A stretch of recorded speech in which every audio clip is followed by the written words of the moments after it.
둘째 날입니다. 둘째 날. 첫째 날 못 들으신 분들 어떻게 해요? 유튜브라도 틀으셨으면 좋겠고요. 강의한 차 하나만 주세요. 강의한. 오케이. 근데 어제 이제 첫 번째 강의를 들으면서 아마 여러분 이런 생각을 하셨을 겁니다. 어떤 생각을 했느냐면 인과응보적인 그런 지혜론, 기계론적 지혜론이라고 말씀을 드렸죠. 그러면 그런 지혜론은 이제 우리의 삶에는 의미가 없는 건가요? 예를 들면 욥기와 같은 지혜라든지 전도서와 같은 지혜가 우리에게 진짜로 의미가 있다면, 그러면 나머지 우리가 원래 보던 기계론적 그리고 인과응보적인 그런 것들은 우리가 필요가 없나요? 라는 질문이 생길지도 모르겠습니다. 어떻게 생각해요? 잠언에 대한 것들은 정말 우리에게 필요가 없나요? 그렇지 않죠. 그래서 여러분 그걸 좀 알기 위해서 바로 여러분 원고에 보면 12절, 13절이라고 되어 있는 8장을 한번 보시죠. 이렇게 되어 있습니다. 죄인은 100번이나 악을 행하고도 장수하거니와, 그리고 나서 하는 말이 뭐냐면 또한 내가 아노니, 여기서 보십시오. 내가 안다. 뭘 알고 있죠? 하나님을 경외하여 그를 경외하는 자들은 어떻게 됩니까? 잘 될 것이요. 이거 어디서 보던 겁니까? 잠언서에서 보던 거잖아요. 그러니까 기계론적, 인과응보적인 겁니다. 그러니까 잠언이 우리에게 강조하는 게 어떤 의미라고 그랬죠? 우리의 인격이, 우리의 신앙이, 우리의 믿음이, 우리의 노력이 반드시 어떻게 열매 맺는다라는 겁니다. 그래서 내가 A를 투자하면 B가 나온다라는 것이요. 그런 관점에서 잠언은 얘기했다는 겁니다. 그러니까 이 전도서도 분명히 말합니다. 내가 안다, 알고 있다. 뭘 알고 있다고요?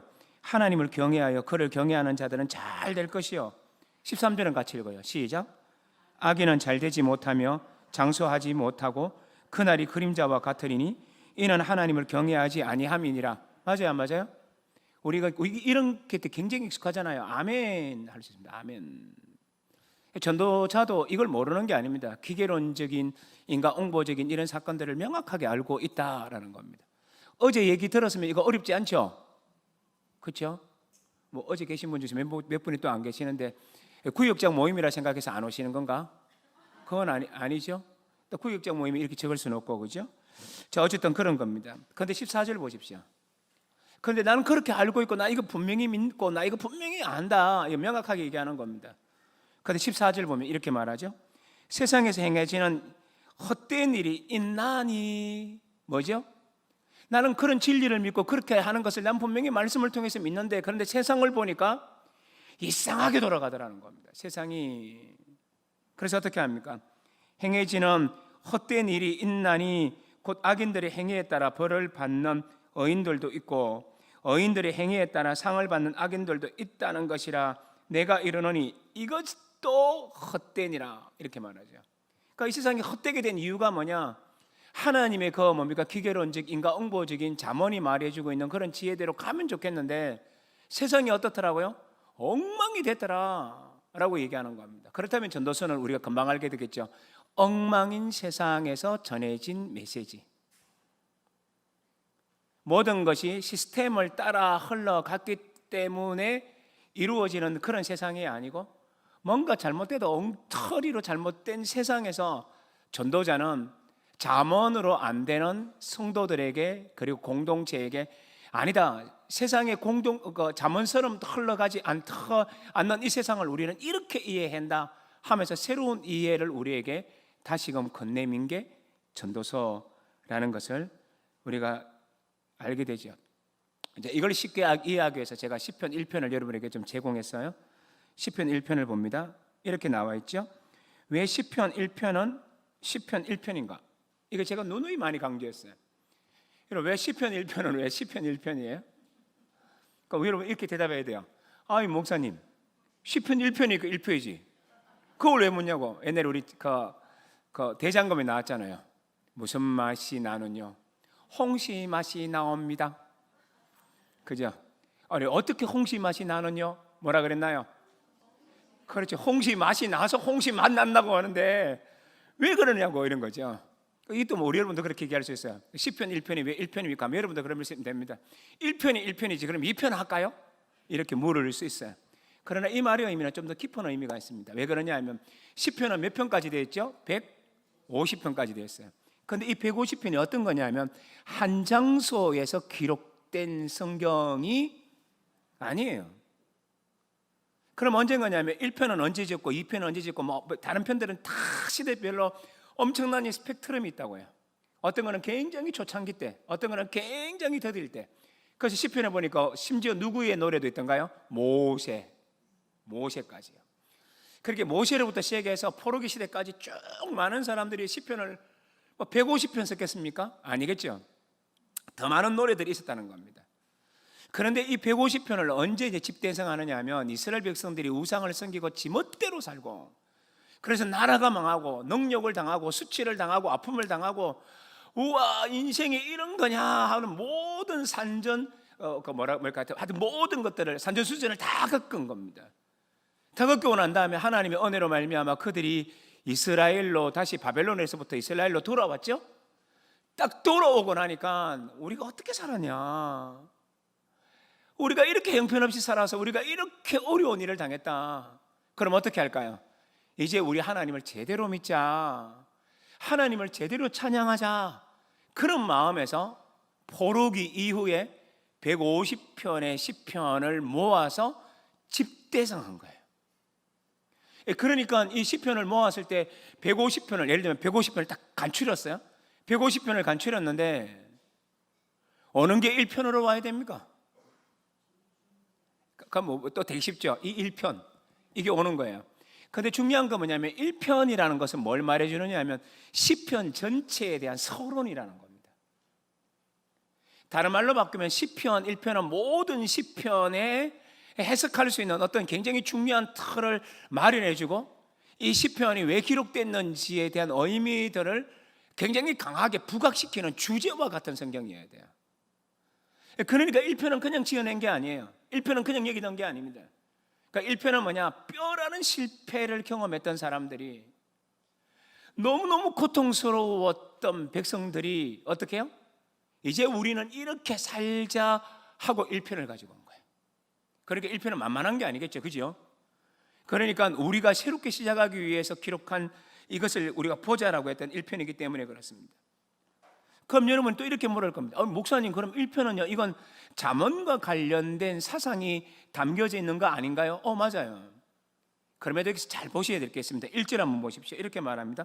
복 있는 사람은, 이런 사람은 복되다. 어떤 사람이 복될까요? 악인의 꾀를 따르지 아니하고 죄인의 길에 서지 아니하며 오만한 자의 자리에 앉지 아니하고, 이런 사람이 아니라 주야로 주의 말씀을 묵상하는 사람입니다. 이렇게 나와 있죠, 그죠? 제가 몇 번이나 말씀해서 설명할까 오전에까지도 고민했는데 한 번만 더 빨리 봐요. 1절에 보면 열거해야 되죠. 악인, 다음에 누가 나요? 죄인, 그 다음에 누가 나요? 오만한 자. 이 세 사람을 봐요. 그런데 이 세 사람을 보되 이 세 사람은 어떤 의미에서 동의어격으로 열거되는 평행법이라고 보시면 돼요. 시편에는 그런 게 나타납니다. 평행, 똑같은 내용들을 평행한다든지 대조되는 내용들을 평행한다든지 서로 이렇게 같이 열거를 해놓습니다.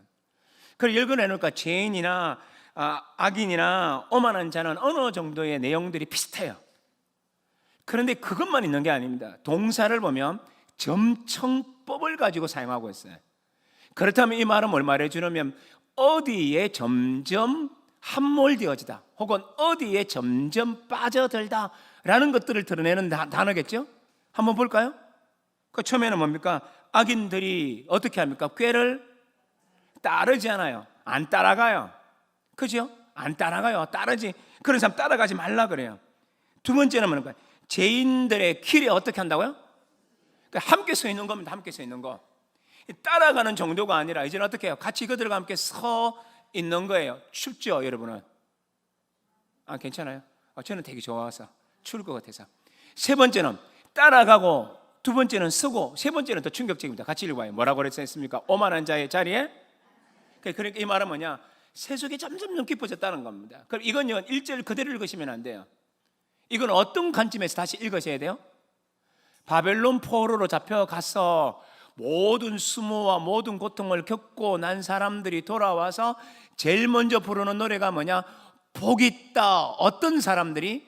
아딘과 죄인과 오만한 자의 자리에 들어가지 않는 사람들이. 여러분 짐작하시겠습니까? 그럼 1절에는 어떤 뉘앙스가 있나요? 예전에 엉망으로 이렇게 살았더니 우리가 고난을 당했습니다. 그 엉망의 시대가 언제였습니까? 바알을 섬기고 아세라를 섬기고 자기 멋대로 섬기던 그 사람들. 이해가 되나요? 그러니 이 말은 뭐냐면 시편 1편의 내용들은 어떤 내용을 얘기하느냐 하면 우리가 시대적 상황 속에서 기계론적인 하나님의 인과응보적인 이 법칙이 적용 안 될 때가 있다는 겁니다. 언제였을까요? 에레미야 시대 때. 언제였을까요? 아합 시대 때. 언제요? 이스라엘의 악한 왕들이 돌아서고 백성들이 다 타락했을 때요. 좀 이따 보겠지만 시편 12편에 보면 어떻게 말하느냐 하면 세상이 비열해졌을 때 우리는 어떻게 사나 하고 탄식하듯이 노래합니다. 세상이 어떤 세상이 되냐? 영화 제목이긴 한데 비열한 거리로 다 전락했을 때, 세상이 추악해졌을 때 우리가 어떻게 사나 싶을 정도로 세상의 모든 상황이 공황 상태가 들어갈 때가 있었다는 겁니다. 그 이스라엘 백성들은 어땠을까요? 그런 세상에서 하나님의 이 법칙, 인과응보적인 법칙, 우리가 하나님을 섬기는 것이 의미가 있다고 생각했을까요? 별로 그렇게 생각하지 않았을 겁니다. 그럼에도 불구하고 역사를 다 지나고 산전수전 다 겪고 모든 걸 다 겪고 왔을 때 하나님의 말씀에 필요 없으라고 말하지 않죠. 잠언 같은 인과응보적인 사고가 이건 의미 없다라고 말하지 않죠. 어떻게 됩니까?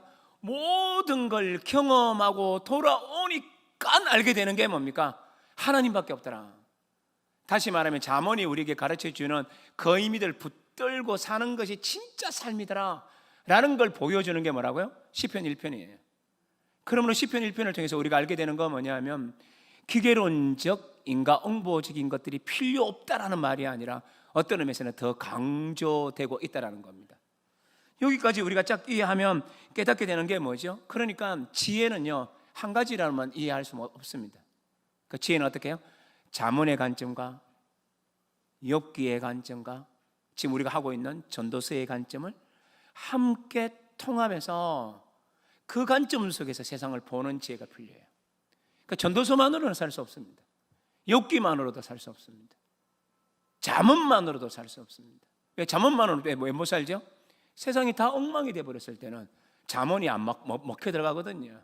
그래서 그 모든 것들을 시대적 정황과 시대적 상황 속에서 하나님이 우리에게 무슨 말씀을 하시는가를 간파할 수 있는 능력이 있어야 돼요.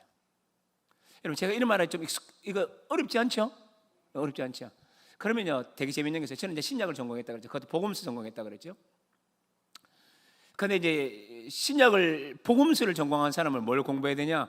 신약 전체를 공부해야 됩니다. 어쩔 수 없습니다. 제가 마가복음을 연구해도 마가복음만 연구할 수 없습니다. 마가복음이 다른 복음서와 어떤 관계성이 있는가를 깊이 연구해야 돼요. 그러면 이 복음서를 연구하면 어떻게 되냐? 이 복음서는 서신서와 일반 공동서신과 어떤 관계가 있는가 계속 봐야 되거든요. 대체 그 정도만 얘기할게요.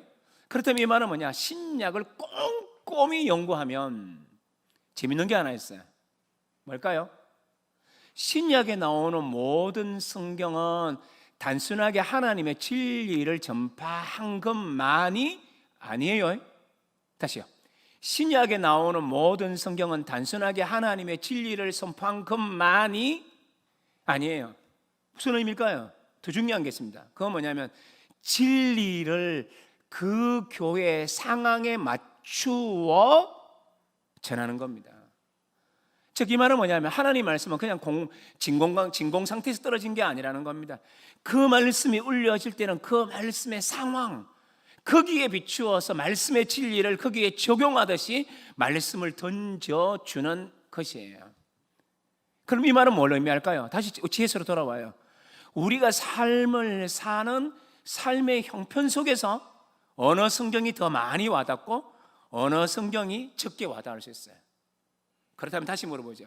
오늘날 한국 사회에는 잠언서가 더 잘 어울리나요? 전도서가 더 잘 어울리나요? 여기서는 제가 어떤 단어를 강조하지 않았기 때문에 의도하지는 않았어요. 여러분 생각은 어떠세요? 오늘날 한국 사회는 전도서가 더 잘 어울리는 것 같아요? 잠언서가 더 잘 어울리는 것 같아요? 사람 들어봐야 되겠다. 잠언서. 와, 셋, 넷, 다섯. 전도서가 더 잘 어울릴 것 같은 사람. 나는 여기에 손 들었어요. 옛날에 우리 교회에서 제가 2번이나 이 강사님이 좋아서 2번이나 강서로 불렀던 분이 있어요. 보통 한 번 오는데 2번을 제가 불렀던 분이 있죠. 사실은 마음 같으면 한 번 더 부르고 싶어요. 아니, 사실은요, 한 3년 정도 저하고 계약을 하고 매년 3년만 와달라고. 아니, 솔직히 말하면 5년 정도 와달라고. 아니, 저 솔직히 말하면 죽을 때까지 와달라고. 물론 치매 걸리면 그때는 노지만 그 정도로 잘하는 분이 계세요. 우리 학교 교수가 아니라서 조금 자존심 상한데, 김지찬 교수님이라는 분이 있어요. 총신대. 우리 교회 2번이나 오셨어요. 그분은 뭐라 그러냐면 지금으로부터 딱 30년, 지금으로 몇 년 전요? 30년 전에 제가 한참 교수들도 알기 전에 그 이제 제 나름대로 책을 막 독파하고 있을 때, 도서관에 들어가서 도서관 책들 막 읽고 있을 때, 그때 김진찬 씨를 글로 만났어요. 글로 만났는데 그분이 그러더라고요. 오늘날 한국 사회는 30년 전이면 몇 년도입니까? 1990년대. 그때 이렇게 말합니다. 한국 사회는 여호수아 시대를 이미 지나갔고 사사기 시대로 접어들었다. 그분은 그런 진단을 했어요. 제가 그거 읽으면서 뭐라 그런지 아십니까? 옳소이다. 그래서 그때부터 제가 김진찬 씨 글들을 읽기 시작했거든요. 그러니까 안 그래도 정말 좋길래 총신대 다니는 전도사들이나 목사한테 물었어요. 이분 어떠냐? 이렇게 물으니까 제가 사랑의 교회 그 당시에 부목사님들하고 되게 친하다 그랬죠. 오카노 목사님 그때 사회 가고 계실 때. 그쪽 목사님들도 저한테 그러더라고요. 와, 최고예요, 최고. 그러니까 총신에도 이제 이게 있더라고요. 그래서 우리 교회 불렀더니 아니나 다를까 잘 지냈잖아요. 탁월한 분입니다. 그런데 그 김지찬 교수가 늘 했던 얘기가 뭐냐? 30년 전에 뭐라 그랬어요? 한국 교회는 어디로? 어느 시대가 아니라 이제는 여호수아 시대가 아니에요. 여호수아 시대는 뭐죠?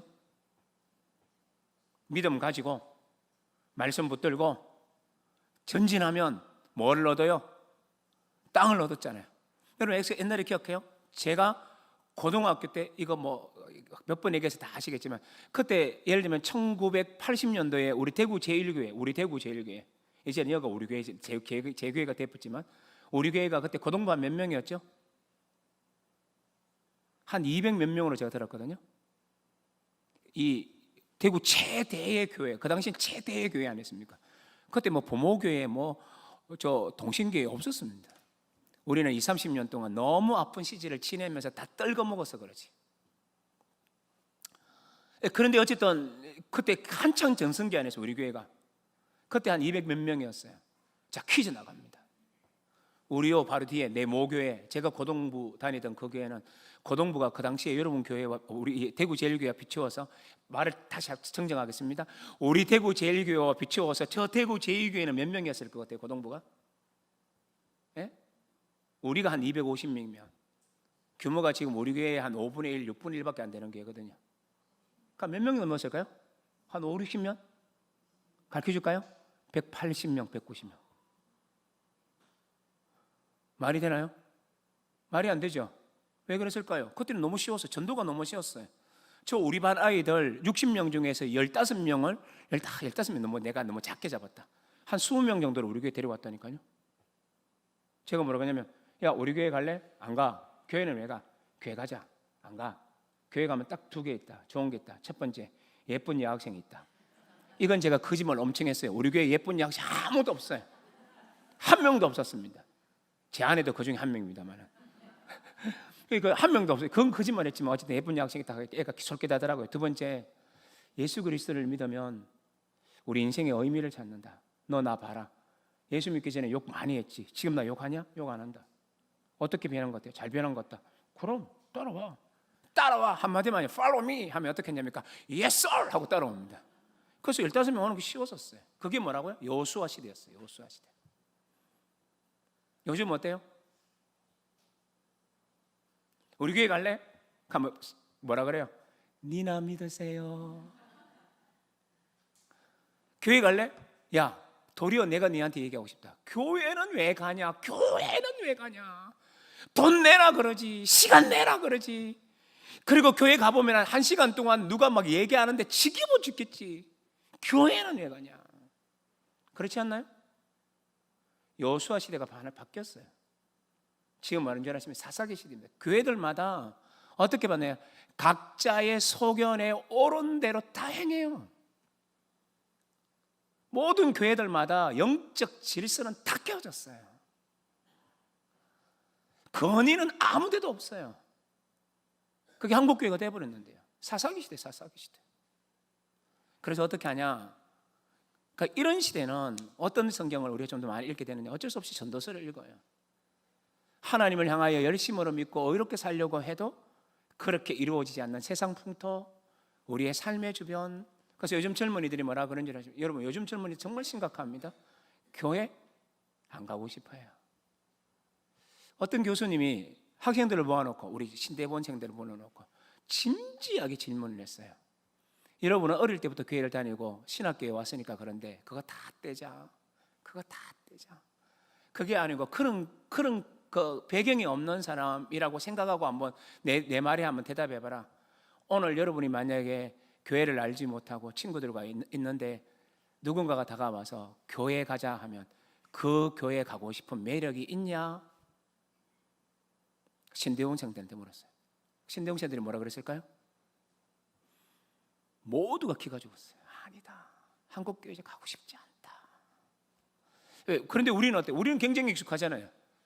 여러분 어떠세요? 예를 들면 뭐 안전하 서나 당신 생각, 안전하 서나 당신 생각, 맞는지 모르겠다. 현철이죠? 이 노래 듣는 게 좋아요. 그 크신 하나님의 사랑 말로 다 형용 못하네. 어느 게 좋으세요? 또 1부이라 그러세요. 또 우리는 2번이에요. 세상은 달라요. 요즘 젊은이들 달라요. 뭐 내게 강 같은 평화하면 젊은이들 먼저 니나 평화 가져라 그럽니다. 그 애들을 잡기 위해서는 어떻게 해야 될까요? 되게 템포가 빨라야 됩니다. 엇박자가 나와야 됩니다. 난 어제 너를 봤어. 우리 주님이 내게 말씀하셨어. 뭐 이러면서. 여러분 생각해 보십시오. 내가 어제 우리 주님을 만났었어 하는데 진리가 없나요? 거기 옛날에 내가 주님을 만났다는 그 기쁨이 없나요? 그런데 왜 우리는 그걸 왜 싫어할까요? 우리가 지나간 시대거든요. 우리에게 익숙한 것만 강요하는 삶을 살기 시작했거든요. 우리 이번 주일날, 어제도 얘기했던 것처럼, 어제 주일날 얘기했던 것처럼 그 브라운 목사님이 오셔서 마지막에 했던 아주 강렬한 말이 뭡니까? 그들의 언어와 그들의 문화를 배워 복음을 그들에게 전하라는데, 오늘 한국교회는 나이가 들면 들수록 어떻게 되는 줄 아십니까? 우리의 하는 방식대로 따라오라라는 말도 안 되는 이야기를 신학자의 목소리도 듣지 않고 목회자의 목소리도 듣지 않고 자기의 경험의 목소리에만 귀를 기울여서 끌고 가니 젊은이들에게 매력이 없습니다. 이게 한국 교회가 가고 있는 거예요. 그래서 무슨 사상이 됐냐? 여호수아 시대가 아니라 사사기 시대로 접어든 지 오래입니다. 여러분 목사님을 뽑을 때 어떻게 뽑으세요? 시장에 있는 우시장에 가서 솟아듯이 사지 않습니까? 원서를 받아요. 저 거기까지겠죠. 이력서 받아야죠. 사실인지 아닌지. 그리고 어떻게 합니까? 어떤 교회는 아주 못돼 빠진 교회들이 있어요. 아주 못돼 빠진 교회. 어떻게 합니까? 후보자 5명이나 6명 뽑아가지고 매주 설교시킵니다. 지도자를요 평가하고 있어요. 먹고 사는 문제들 자기들이 다 지어요. 그러니까 제가 우리 교회에서 늘 강조하는데 아직까지 우리 장로님이 거기까지 잘 따라오지는 않아요. 그 제가 논의 강조하는 게 있습니다. 부목사님 뽑을 때라도 장로님 마음에 들면 내가 딱 괜찮은 사람은 분명히 올리겠다. 그게 1명이든지 2명이든지 3명이든지 마음에 드는 사람은 올리겠다. 딱 올리면 그러면 이제 순위를 정하자. 3명 다 부르지 마라. 왜 3명 다 부르냐? 뭐 소시장에 뭐 소사냐? 그러지 말고 한 사람만 불러라. 제일 마음에 드는 사람. 그 사람하고 얘기하고 난 다음에 우리 목사님이 될 수 있겠다 싶으면 거기서 끝내라. 뭐 한다고 1명 부르고 2명 부르고 3명 불러서 경쟁시키냐? 목사가 소냐? 제가 그런 얘기를 합니다. 제 말이 안 맞습니까? 여러분 예를 들어 중매했을 때 이렇게 합니까? 남자 3명, 마음에 드는 3명을 간 불러요. 커피숍에 다 불러. 니는 1번, 니는 2번, 니는 3번, 니는 4번, 니는 삼성, 너는 군인, 너는 뭐 변호사, 너는 목사는 빠지고 요즘 안 좋으니까. 그래서 앉아가지고 1번 물어보고 그렇군요. 2번 물어보고 3번 물어봅니까? 이 대기. 자기 새끼 뽑을 때는 자기 새끼의 그 뭡니까? 뽑을 때는 예의를 갖추고 상식을 갖추면서 교회 영적 지도자를 뽑을 때는요, 소시장에 소 뽑지 않은 것이 한국 교회의 풍토가 되지 않았나요? 동의 안 되십니까? 예, 안 되면 저하고 이제 그걸 생길 수 있겠죠. 저는 좀 그렇게 생각합니다. 오늘 한국 교회에 그래서 권위가 있나요? 권위가 없습니다. 영적 질서가 있습니까? 없습니다. 그래서 오늘날 우리 한국 사회는 어디에 적응되냐? 전도서라는 거죠. 헛되고 헛되니 모든 것이 헛되도다. 이 발음은 어떻게 하냐? 헛되다는 헤벨인데 어떻게 하냐? 헤벨.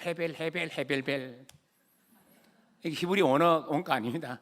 이제 흉내 내면 헤벨 이게 한국교회가 됐다는 거예요.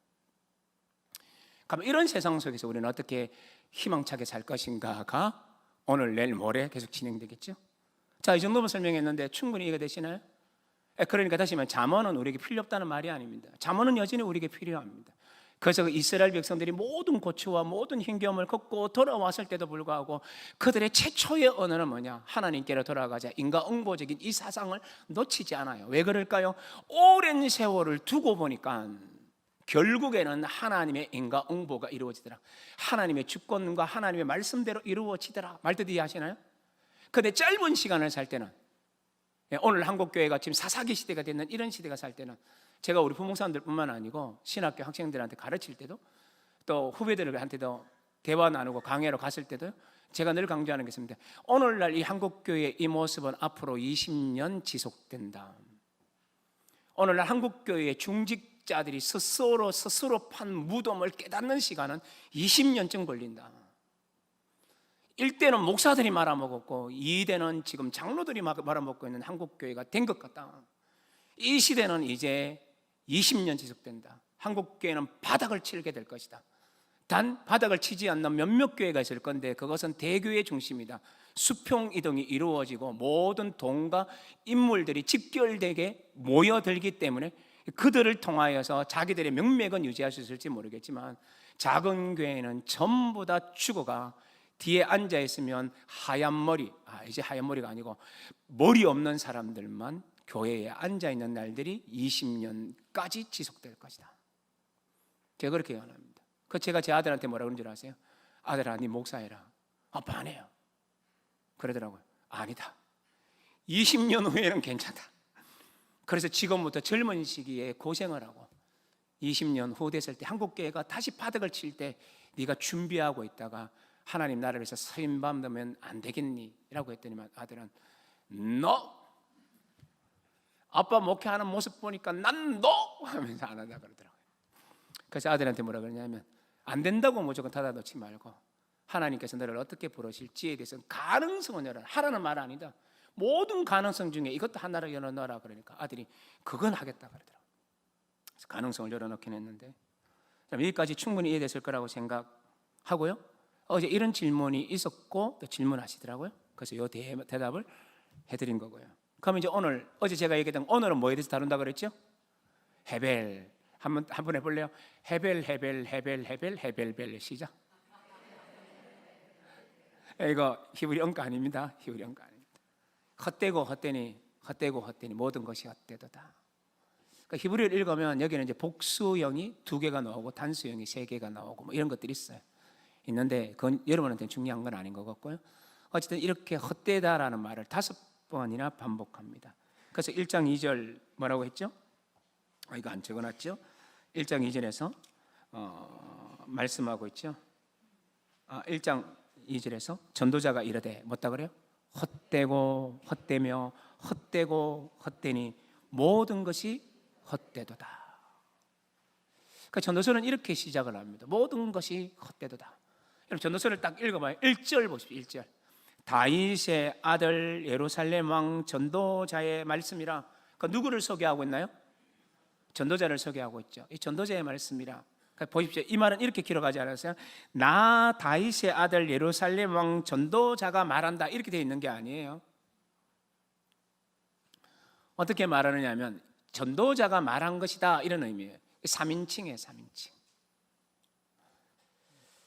3인칭이죠. 성경 보십시오. 12절 가볼래요. 12절 성경책 오늘 갖고 오라 그랬잖아요. 그죠? 1장 12절 한번 읽어봐요. 시작. 그렇죠. 나 전도자는, 이건 1인칭이에요? 3인칭이에요? 1인칭이죠. 그래서 어떤 주석가들, 제가 굉장히 좋아하는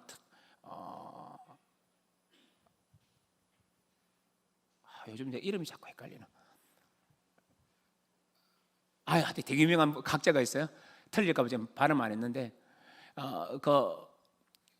롱트럼펫 아주 유명한 지혜 학자거든요. 부목사님들 맞나? 이름 맞나? 롱트럼펫 몰라? 오케이. 자, 어쨌든 이 사람의 책들이 굉장히 많이 나와 있습니다. 시중에. 그리고 영어 원서도 굉장히 많고요. 그러니까 이분 글들을 쭉 읽다 보면 이분은 이렇게 말합니다. 다른 사람하고 조금 다르게 1장 1절로부터 11절은 전도자가 직접 말한 게 아니라 편집자가 말한 것이다. 이 말은 뭘 말하느냐 하면요, 전도서라는 원래 코엘렛이라고 전도자라고 말하는 이 전도자가 했는 말들이 있는데 그가 기록한 게 있겠죠. 그러니까 이게 세월이 지나갔겠죠. 맞나요? 그러면 이 전도서가 자기가 살고 있는 시대에 의미 있게끔 다시 소개해야 되겠죠. 그래서 어떻게 하냐, 이 제가 콜렛이라고 하든지 전도자라고 하든지 똑같은 말이에요. 그러니까 이 사람이 했던 말들을 가지고 와서 세월이 한참 흐른 후에 어떤 누군가가 이 말을 가지고 그 시대에 맞게끔 다시 뭐 했다는 말이에요? 편집했다는 말이에요. 그래서 1절부터 11절은 3인칭으로 나타나고 이제부터 시작해서 1장 12절로부터 해서 마지막 장이 12장까지 되어 있습니다. 12장 7절 혹은 8절까지 이 전도자의 얘기가 쭉 기록되어 있고요. 그 다음에 혹은 8절 혹은 9절 이후로부터 다시 뭐가 편집자의 손길이 나타나요.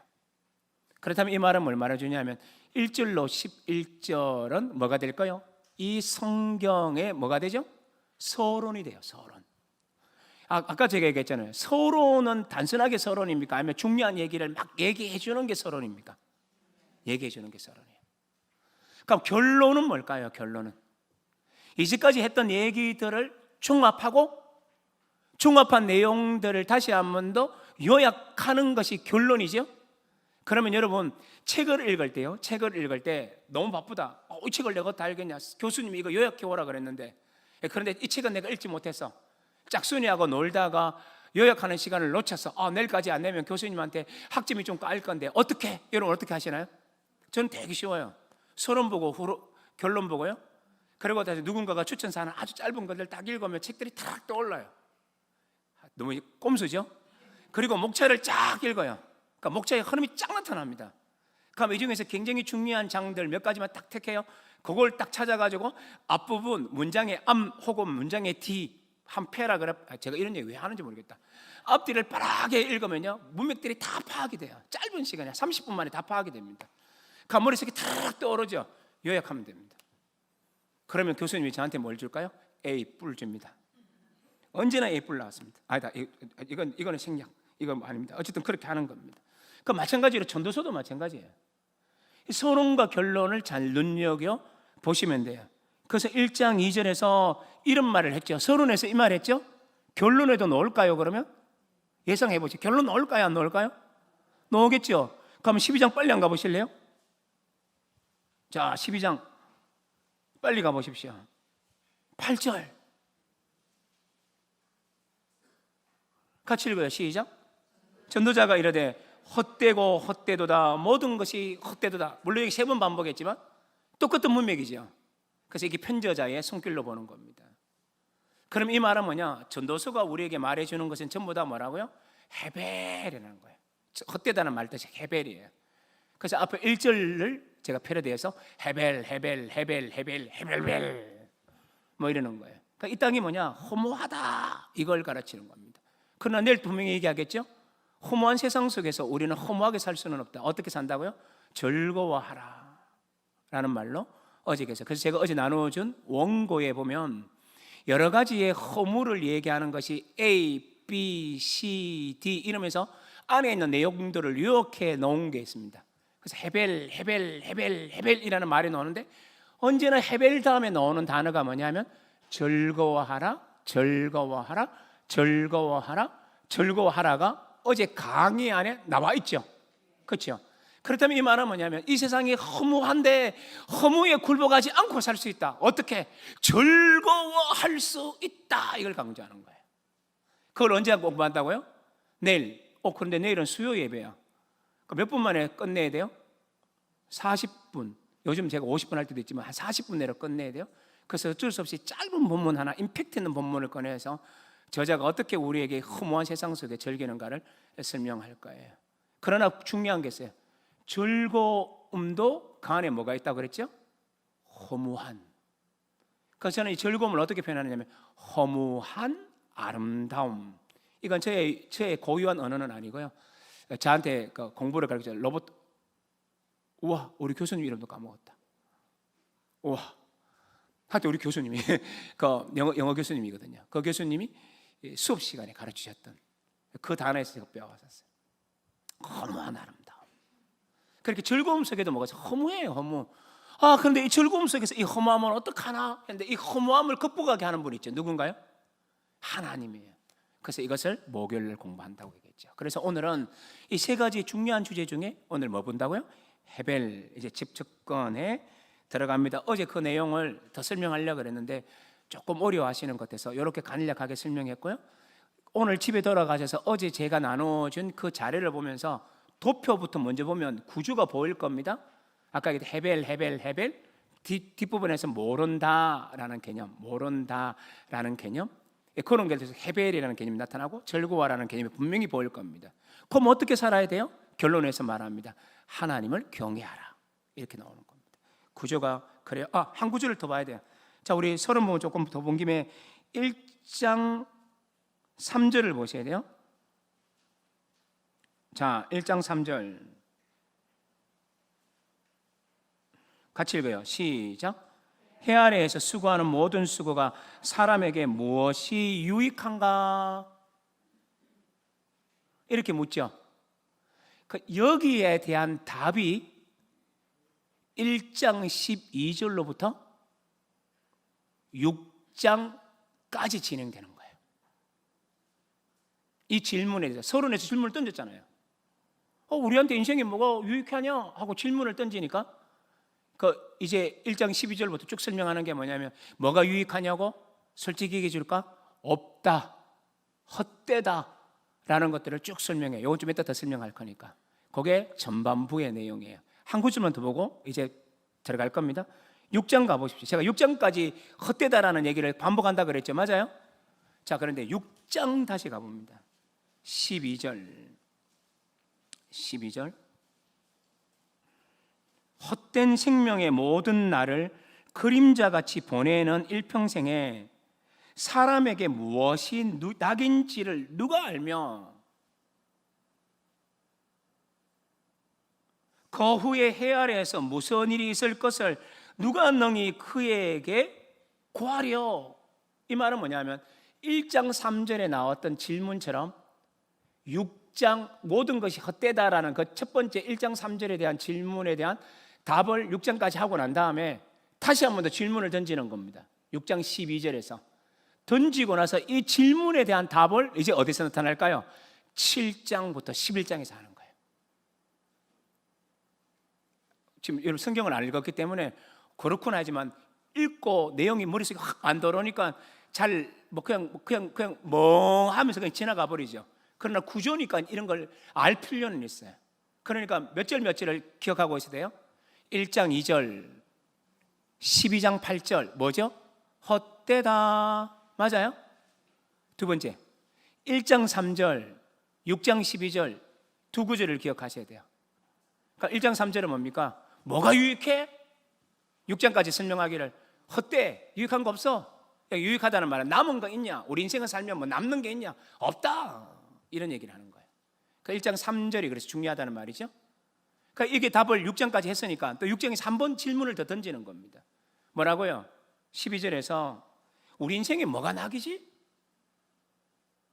어떤 일이 있는지를 누가 가르쳐 주지? 뭐 이런 얘기를 합니다. 그러면 거기에 대한 답으로 7장부터 펼쳐지는데 뭐뭐보다는 이게 낫고 이런 얘기를 하긴 하지만 대체적인 건 뭐냐 하면 11장까지 뭘 말해주느냐 하면 이것을 알 사람은 없다 이렇게 얘기합니다. 그래서 전체적으로 헤벨 이걸 강조하는 구문으로 나타나요. 어렵게 느껴지지만 일단 구조 요 정도 들었기 때문에 집에 가셔서 어제 제가 준 그냥 열거만 해놓은 거니까 그냥 읽으시면 돼요. 쭉 훑어보면서 눈으로 보면서 아 구조가 이렇네 요것만 하시면 되고요. 이제 거기에서 더디어서 이제 헤벨에 대해서 이제 계속 해봐요. 헤벨이 뭘까요? 우리가 이 헤벨을 이해하려면요, 첫 번째 강해안 나왔죠? 헤벨을 알려면 강해안에 보면 제가 이렇게 적어 넣었어요. 전도자의 저자와 시대적 배경을 통해서 보게 되는 헤벨의 자리라고 했어요. 왜 전도서는 전부 다 헛되다고 할까? 왜 이게 전부 다 왜 헛될까? 이유가 뭘까? 라고 얘기하는 겁니다. 여러분에게 좀 더 쉽게 하기 위해서 강의 순서를 좀 바꿀 거예요. 지금 갑자기 그런 생각이 들었어요. 원래 강의를 할 때는 이 논리대로 하는 게 훨씬 좋은데 어제 안 들으신 분들이 꽤 많고 그리고 또 그렇기 때문에 좀 바꿀 거예요. 그래서 3번으로 바로 갈 거예요. 헤벨인데 헤벨이 뭔가 이것부터 먼저 규정하고 난 다음에 제가 다시 돌아올게요. 그게 더 효과적일 것 같아서 저도 지금 갑자기 이렇게 마음속에 생각이 들어서 해보려고 합니다. 헤벨이 뭘까? 라고 하면 첫 번째 이렇게 됩니다. 헤벨이라는 뜻이 뭐냐면 어떤 뜻이냐면 헛되다 이런 뜻이잖아요. 그래서 헛되고 헛되니 헛되고 헛되다 이런 거잖아요. 그래서 헤벨이라는 게 뭐냐 하실 때 세 가지 정도로 제가 설명할까요? 첫 번째 같이 읽어요. 시작. 인생은 헛되다라는 뜻이에요. 인생은 헛되다. 이 인생이 헛되다라는 말은 뭐냐 하면 어떻게 바람을 잡는 것과 같은 이미지인데요. 예를 들면 이 말은 뭐냐면 손에 잡히지 않는다 이런 뜻이에요. 뭔가를 성취하고 뭔가를 얻고 뭔가 기쁜 것을 잡으려고 해도 잡히지 않는다. 이게 뭐냐? 헤벨이에요. 손에 잡히지 않는 것. 그래서 이 말을 사람들은 어떻게 하냐면 바람을 잡는 것이라는 말로 표현하는데 이 바람이 뭐냐? 다른 말로 바꾸면 입김이에요. 입김. 자, 지금 겨울입니다. 겨울이라 생각하세요. 하늘에서 이제 눈은 안 내리고 쨍한 겨울날이에요. 살갗을 애이는 겨울날입니다. 추워 하고 바깥에 나가서 이제 이렇게 너무너무 추워서 손을 이렇게 하다 보니까 입김이 나오죠. 그죠? 그 입김이 너무 재밌어서 이제 나도 이제 어릴 때 동심으로 돌아갑니다. 입김놀이를 지금부터 하는 겁니다. 이제 공중을 향해서 우리가 이렇게 하는 거죠.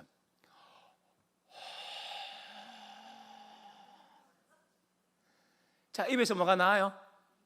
보이나요? 안 보이면 여러분은 지금 나이가 너무 드신 거예요. 보이는 사람은 상상력이 좋아서 지금 막 보여야 돼요. 다시요. 보여요? 근데 뭐 봐야 되는데 코 막는 사람은 또 누구야? 자, 이게 보이죠? 입김이 이렇게 나가요. 이게 일직선으로 나갑니다. 일직선 처음에 싹 나가다가 하고 떨어지면서 마지막에는 싹 껴터지잖아요. 재미 하나도 없지만 그러면 입김이 어떻게 돼요? 지금 잘 나가면서 하얀 게 싹 보이는데 흩어지면서 없어져 버렸어. 이게 헤벨이에요. 이 말은 뭡니까? 실체가 없네? 내 인생에 아무것도 없네? 이런 거예요. 하나만 더 얘기하면 이거 조금 더 다른 비유이긴 한데 첫 번째 비유가 더 좋긴 하지만 두 번째 비유 이런 게 있을 수 있어요. 거울을 보는 거하고 비슷해요. 여러분 아침에 일어나서 여러분 거울 보시나요? 저는 봅니다. 세상에서 가장 잘생긴 남자를 본다라는 그 감격 속에서 이 얘기 오해하시면 안 돼요. 여러분 세상에서 가장 예쁜 사람이 누구예요? 그냥 뭐 그냥 정답으로 제가 유도했기 때문에 나 하는 거예요. 진짜 나예요. 진짜 나 하는 시간 안 사는 것 같은데 왜 제가 여러분이 왜 나라고 생각 안 하느냐 하면 젊었을 때는 아주 날씬했는데 요즘 보니까 여기 뭔가 튜브가 들렸어. 그 여기도 뭐 원피스 그게 소대나스가 안 들어가? 뭐 그래서 세상에서 예쁘지 않다고 생각하면 그거 잘못이에요. 그거 아니에요. 내가 왜 가장 세상에서 존귀한 자가 되느냐 하면 하나님이 나를 사랑할 때 세상에 아무도 없는, 세상엔 아무도 없고 꼭 나만 있는 것처럼 하나님이 나를 사랑하시는 대상이 나이기 때문에 그래요. 즉 이 말은 뭐냐면 하나님이 네가 제일 예뻐라는 단어예요. 그래서 여러분 하나님께 그 소리 날마다 들으셔야 돼요. 고운 앞에 쓰면 날마다 그 소리 배보지 말고 그냥 이렇게 뭡니까? 나 자신이 얼마나 아름다운 존재, 세상에서 제일 예쁜 존재인지를. 맞아요? 저는 요즘 살이 많이 빠지고 쭈글쭈글한 내 몸을 보다가 최근에는 이제 쭈글쭈글 다시 이제 회복돼서 이제 쭈글쭈글은 없어졌어요. 이제 그걸 보면서 제가 어떻게 생각해요? 와, 정말 잘생겼다. 와, 제가 이래요. 근데 제가 가장 잘생겼다는 말을 난 사람한테도 들어요. 우리 엄마. 제 아내는 아직까지 한 번도 해본 적이 없어요. 아들이 더 잘생겼대요. 근데 저는 제 아내한테 그럽니다. 당신은 세상에서 제일 예쁘다. 진심이에요. 당신은 세상에서 제일 예쁜 여자다. 왜 그럴까요? 내한테는 여자가 이 여자밖에 없거든. 맞잖아요. 저한테는 여자라는 사람은 이 여자밖에 없잖아요. 다른 사람은 뭡니까? 딸이고 숙모고 여러분 그 자매고 이렇잖아요. 여자는 누구예요? 딱 하나밖에 없으니까 저 하니까 제일 예뻐요. 세상 넘버원이에요. 다시 넘어가자. 자, 얘기하려고 한 게 아닌데 재미없었다. 자, 그러니까 거울을 딱 봐요. 거울을 딱 보면 세상에서 가장 멋진 사람이 나오잖아요. 와, 얼마나 멋진지 몰라요. 그러면서 우리는 거울에 비친 그 모습을 보면서 세상에서 가장 멋진 실체라고 생각해요. 자, 그런데 어느 날 이 유리를 들고 쫙 이렇게 보고 머리 좀 빠졌네 하면서 이렇게 보다가 손에서 미끄러져서 거울이 떨어졌다고 생각해봐요. 산산조각이 났어요. 거울 속에 있던 그 아름다운 실체가 이제 내 눈에 보입니까? 보이지 않죠. 그러니까 이게 비유가 좋은 건 아닌데 헤벨은 그런 의미라는 겁니다. 내가 실체라고 생각하고 봤는데 야, 이건 멋지다고 생각하면서 봤는데 야, 이것이야말로 최고다라고 우리는 추구해 왔는데 어느 날 깨어진 것처럼, 입김이 사라진 것처럼, 손에 잡을 수 없는 것처럼 사라져 버리고 아무것도 없더라라고 말하는 것이 뭡니까? 헤벨이에요. 이 말이 어디서 나오냐? 야고보서에 나옵니다. 야고보서에서 어떻게 말하느냐 하면 이렇게 말합니다. 인생아, 네 이름이 뭐냐? 잠깐 있다가 사라지는 안개니라, 이렇게 말합니다. 나중에 이거 제가 요 얘기는 제 원고에 없었기 때문에 나중에 한번 생각나면 좀 물어봐 주십시오. 좀 이따가 후반부에 하는 내용과 똑같이 연결될 겁니다. 그러니까 이 말은 뭐냐? 우리 인생은 안개라는 거예요. 안개. 이게 이제 전도서가 말하는 겁니다. 우리가 살아보니까 정말 남는 게 없어요. 여러분 혹시 이런 경험 있나요? 어떤 분하고 만나서 오래간만에 만났어요. 옛날 교회 모교회 성도들을 만났어요. 잘 지내세요. 잘 지내죠. 목사님은 잘 지내죠. 뭐 이런 얘기하다가 그때 우리 목사님 기도 열심히 했는데 그때 우리 그때가 좋았다. 우리 권사님이 그런 소리를 하세요. 그러면 그래요. 저도 권사님하고 밤새워서 기도했던 게 막 기억이 나요. 우리 서로 같이 기도했잖아요, 권사님. 그럼요. 그러면 또 어떤 생각 나요? 권사님 궁금해서 그러는데 그 장로님, 그 힘 있는 장로님, 그 하던 장로님 요즘도 건강하시죠? 그러면 이제 그분이 이런 얘기를 합니다. 아니요, 그 장로님 몇 년 전에 세상 떠났잖아. 제가 깜짝 놀랍니다. 어떡해요? 암이셨대. 그런 얘기를 합니다. 그 말은 뭐죠? 여전히 살아있다고 생각했는데 그분이 쓱 지나갔어요. 그리고 그분은 어떤 사람이 됩니까? 내게는 어떤 사람이 돼요? 잊혀진 사람이 되는 거예요. 이런 인생의 국면들을 지금 강조하고 있는 게 뭐냐? 전도서예요. 인생을 살아보니까 이렇더라. 질문을 꼭 갖고 계시대요. 어떤 세상이길래 이런 것까지도 정말 허무함으로 인식하고 있는가? 무슨 세상이길래? 이거 꼭 기억하고 계셔야 돼요. 질문. 두 번째, 또 이 헤벨이라는 게 무슨 의미가 있느냐? 두 번째 같이 읽어요. 인생은 어떻다고요? 불확실해요. 불확실합니다. 이 불확실하다는 말은요, 다른 말로 하면 여기 조금만 더 집어넣으셔야 돼요. 아까 제가 7장 이후로 나타나는 주제라 그랬죠. 우리는 이것을 다 알 수 있는가? 우리에게 무슨 유익이 있는가? 했을 때 답이 뭐라 그랬나요? 우리는 아무것도 알 수 없다. 이게 이제 뒷부분이거든요. 근데 여기서 우리 인생은 불확실하다는 헤벨의 의미는 다른 말로 하면 우리는 알 수 있는 게 별로 없다라는 뜻이에요. 여러분, 그래서 여러분하고 저하고 좀 공부를 조금 해야 되는데 어제처럼 좀 어려운 작업 딱 하나만 해야 돼요. 요거 한 5, 6분 하고 난 다음에 또 5, 6분 쉬고 중요한 얘기를 앞부분으로 갈 거예요. 3장 11절 찾으세요. 3장 11절. 그냥 한글로 읽을 때는 저도 옛날에는 몰랐었어요. 그 영어로 읽을 때도 저는 몰랐었어요. 근데 원문으로 읽을 때는 본문이 조금은 다른 게 많이 느꼈었어요. 3장 11절 봐야 됩니다. 3장 11절 찾으셨나요?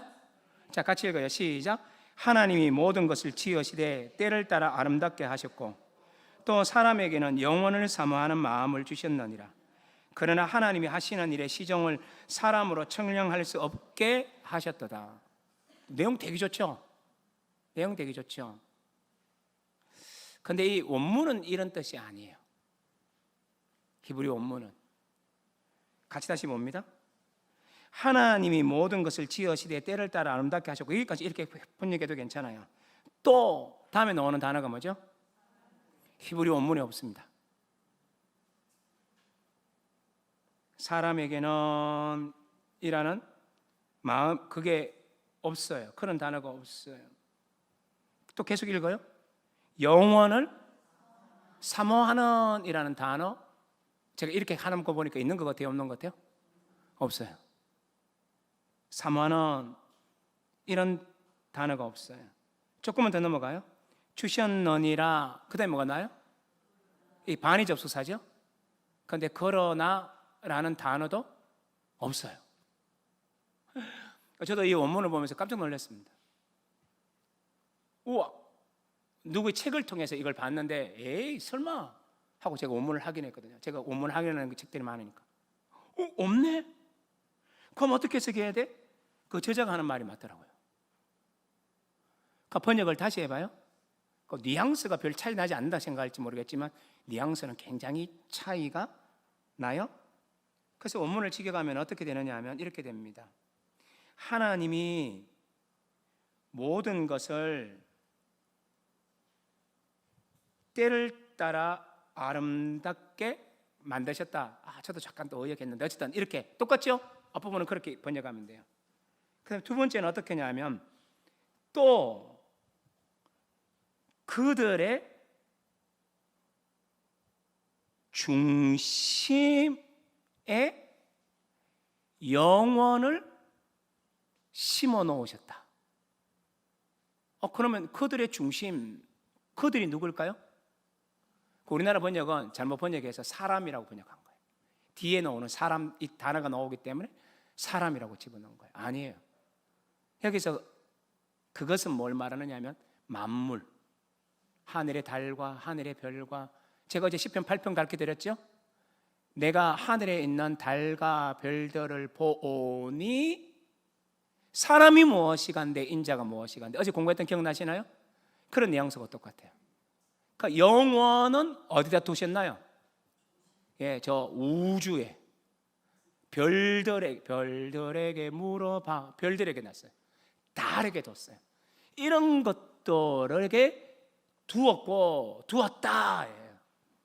그리고 세 번째 단어는 뭐냐 하면 하나님이 만드신 것의 시작부터 끝까지를 사람이 알지 못하게 하시려고. 그럼 이 말이 무슨 의미가 있나요? 예? 인간은 어떤 뉘앙스가 있나요? 어떤 뉘앙스가 있나요? 사람은 알기를 원했고 뭐뭐 했지만 인간의 죄나 여러 가지 힘겨움 그런 것들 때문에 인간의 죄성이나 이런 것 때문에 이걸 다 알지 못해라는 뉘앙스가 있어요. 그러나 원문대로 해석을 하면요, 이 말은 뭐냐면 인간이 모르는 건 당연해라는 그냥 뜻이에요. 인간이 모르는 게 잘못이라는 뜻이 아니에요. 인간이 모르는 건 뭐라고요? 당연해라는 뜻이에요. 그러니까 뭐냐, 인간은 모르는 게 너무 당연하기 때문에 인간은 뭡니까? 불확실해요. 아무것도 알 수 없어요. 여러분 물어보죠. 저는 제 딸이 있었는데요, 제 딸 친구들이 제 딸 보고 뭐라 그러냐면, 예은아 너는 있잖아, 우리가 생각할 때 우리들 친구 중에서 네가 시집 제일 일찍 갈 것 같아. 그래서 왜요? 성격도 좋고 뭐 리더십도 있고 뭐 그러니까 뭐 애가 그랬었어요. 영락교에서 여자인데도 고등부 회장을 했거든요. 그러니까 얘는 그럴 거라고 생각했어요. 그런데 지금 제 딸이 33입니다. 친구들은 어떻게 했을까요? 결혼했어요. 아기를 안고 왔어요. 제 딸이 제 친구의 아기를 안으면서 이모야 우쭈쭈쭈쭈 이러면서요 자기는 결혼을 하지 않았어요. 저도 옛날에 생각했어요. 내 딸은 결혼 일찍 할 거라고 생각했어요. 왜? 저를 닮지 않고 아내를 닮아 예쁘니까. 뭐 그럴 거라고 생각했어요. 아니에요. 이 말은 뭡니까? 우리가 인생에 계획한 대로, 우리가 꿈꾸는 대로, 우리가 생각한 대로 다 됐나요? 이것 때문에 부부싸움 일어날지 모르겠는데 여러분이 함께 사시는 그 남편, 옛날에 꿈꾸고 계획했던 남편 맞죠? 그러니까 인간은 뭐예요? 다 불확실해요. 그러니까 어떻게 사냐? 인간은 불확실한 세상에 산다는 겁니다. 이게 뭐냐? 헤벨의 세상에 산다는 것들을 의미하는 내용이 돼요. 근데 제가 지금 두 번째에서 강조했던 게 뭡니까? 이게 인간의 죄다? 아니라 그랬어요? 죄가 아니라 인간은 인간일 뿐이에요. 그럼 이 모든 것을 아는 분은 누구예요? 하나님이세요. 자, 어제 사성으로 다시 돌아갑니다. 지혜의 개념으로. 지혜의 개념이 뭐라 그랬죠? 하나님은 하나님이시고 사람은 사람일 뿐이에요. 여기서 나타나는 게 뭐라고요? 간격. 그래서 아시는 분, 모르는. 그래서 인간은 어떠냐? 모른다예요. 단순하게 이런 의미만 여기 내포되어 있을까요? 아니요. 왜 이 말을 했지? 또 궁금증을 하나 또 깔아놓으셔야 돼요. 첫 번째도 제 궁금한 걸 깔아놓으라 그랬죠? 왜 허무하지? 이렇게 말하는 게 단순하게 이 의미인가? 두 번째, 우리가 모른다고 하는 게 단순하게 그 의미인가? 이게 그냥 단순한 헤벨인가? 헤벨 별로 의미가 없네. 전도서에서는 헤벨 이게 무슨 의미가 있냐? 그냥 의미 없고 불확실하다. 이게 뭐 그렇게 중요한 얘기냐? 우리 인생 그런 게 워낙 많은데. 그렇게 생각하면 오산이에요. 왜 이런 말을 썼을까를 더 깊이 들어가야 되겠죠. 맞아요? 세 번째 질문만 가지고 갑니다. 요거 하고 나서 좀 쉬려고 해요. 세 번째 같이 읽어요. 시작. 인생은 허무하다 그래요. 그 밑에 구절 읽어요. 시작. 모든 만물이 피곤하다는 것을 사람이 말로 다 말할 수는 없나니 눈은 보아도 족함이 없고 귀는 들어도 가득 차지 아니하노다. 그래서 제 마음속에 와닿는 게 뭐냐면 모든 만물이 뭐예요? 피곤해요. 왜 피곤할까요? 여러분 예를 들면 여러분 다른 사람과 밥 먹는 거 좋아하세요, 여러분? 이거는 너무 단답형이죠. 대답할 수 없죠. 누군가와 밥 먹는 게 즐거울 때가 있고 지옥일 때가 있지 않나요? 아닌가? 어떤 분은 이래요. 난 먹는 거는 다 좋다. 웰컴. 뭐 이런 분이 있을 수 있지만 저도 옛날에 아프기 전에는 다 그랬었습니다. 먹는 거 좋아했는데 이제는 잘 먹지를 못하니까 많이 먹으려고 하진 않아요. 그 요즘 어떠냐? 생각해 보니까 누군가와 함께 밥 먹는다. 밥 먹는 거 하지 맙시다. 누군가와 여행을 갑니다. 여행은 좋은 거죠. 근데 여행이 천국이 될 수 있고 여행이 지옥이 될 수 있습니다. 자, 답 여러분이 알잖아요. 어떨 때 천국입니까? 네, 마음에 맞는 사람 누구죠? 남편. 아니 왜 웃는데? 아니 왜 웃는데? 당황스럽게. 당연히 남편이어야지. 좋아요. 딸하세요. 딸. 오케이. 딸 따라하세요. 딸. 딸하고 가요. 딸하고. 딸 없는지 뭐 그냥 아들하고 하세요. 알았어요. 그러니까 중요한 건 뭐예요? 편한 사람. 나 지금 정말 당황했어요. 진짜 찐 당황했습니다. 그게 편한 사람 맞아요? 그럼 누구하고 가면 지옥이에요?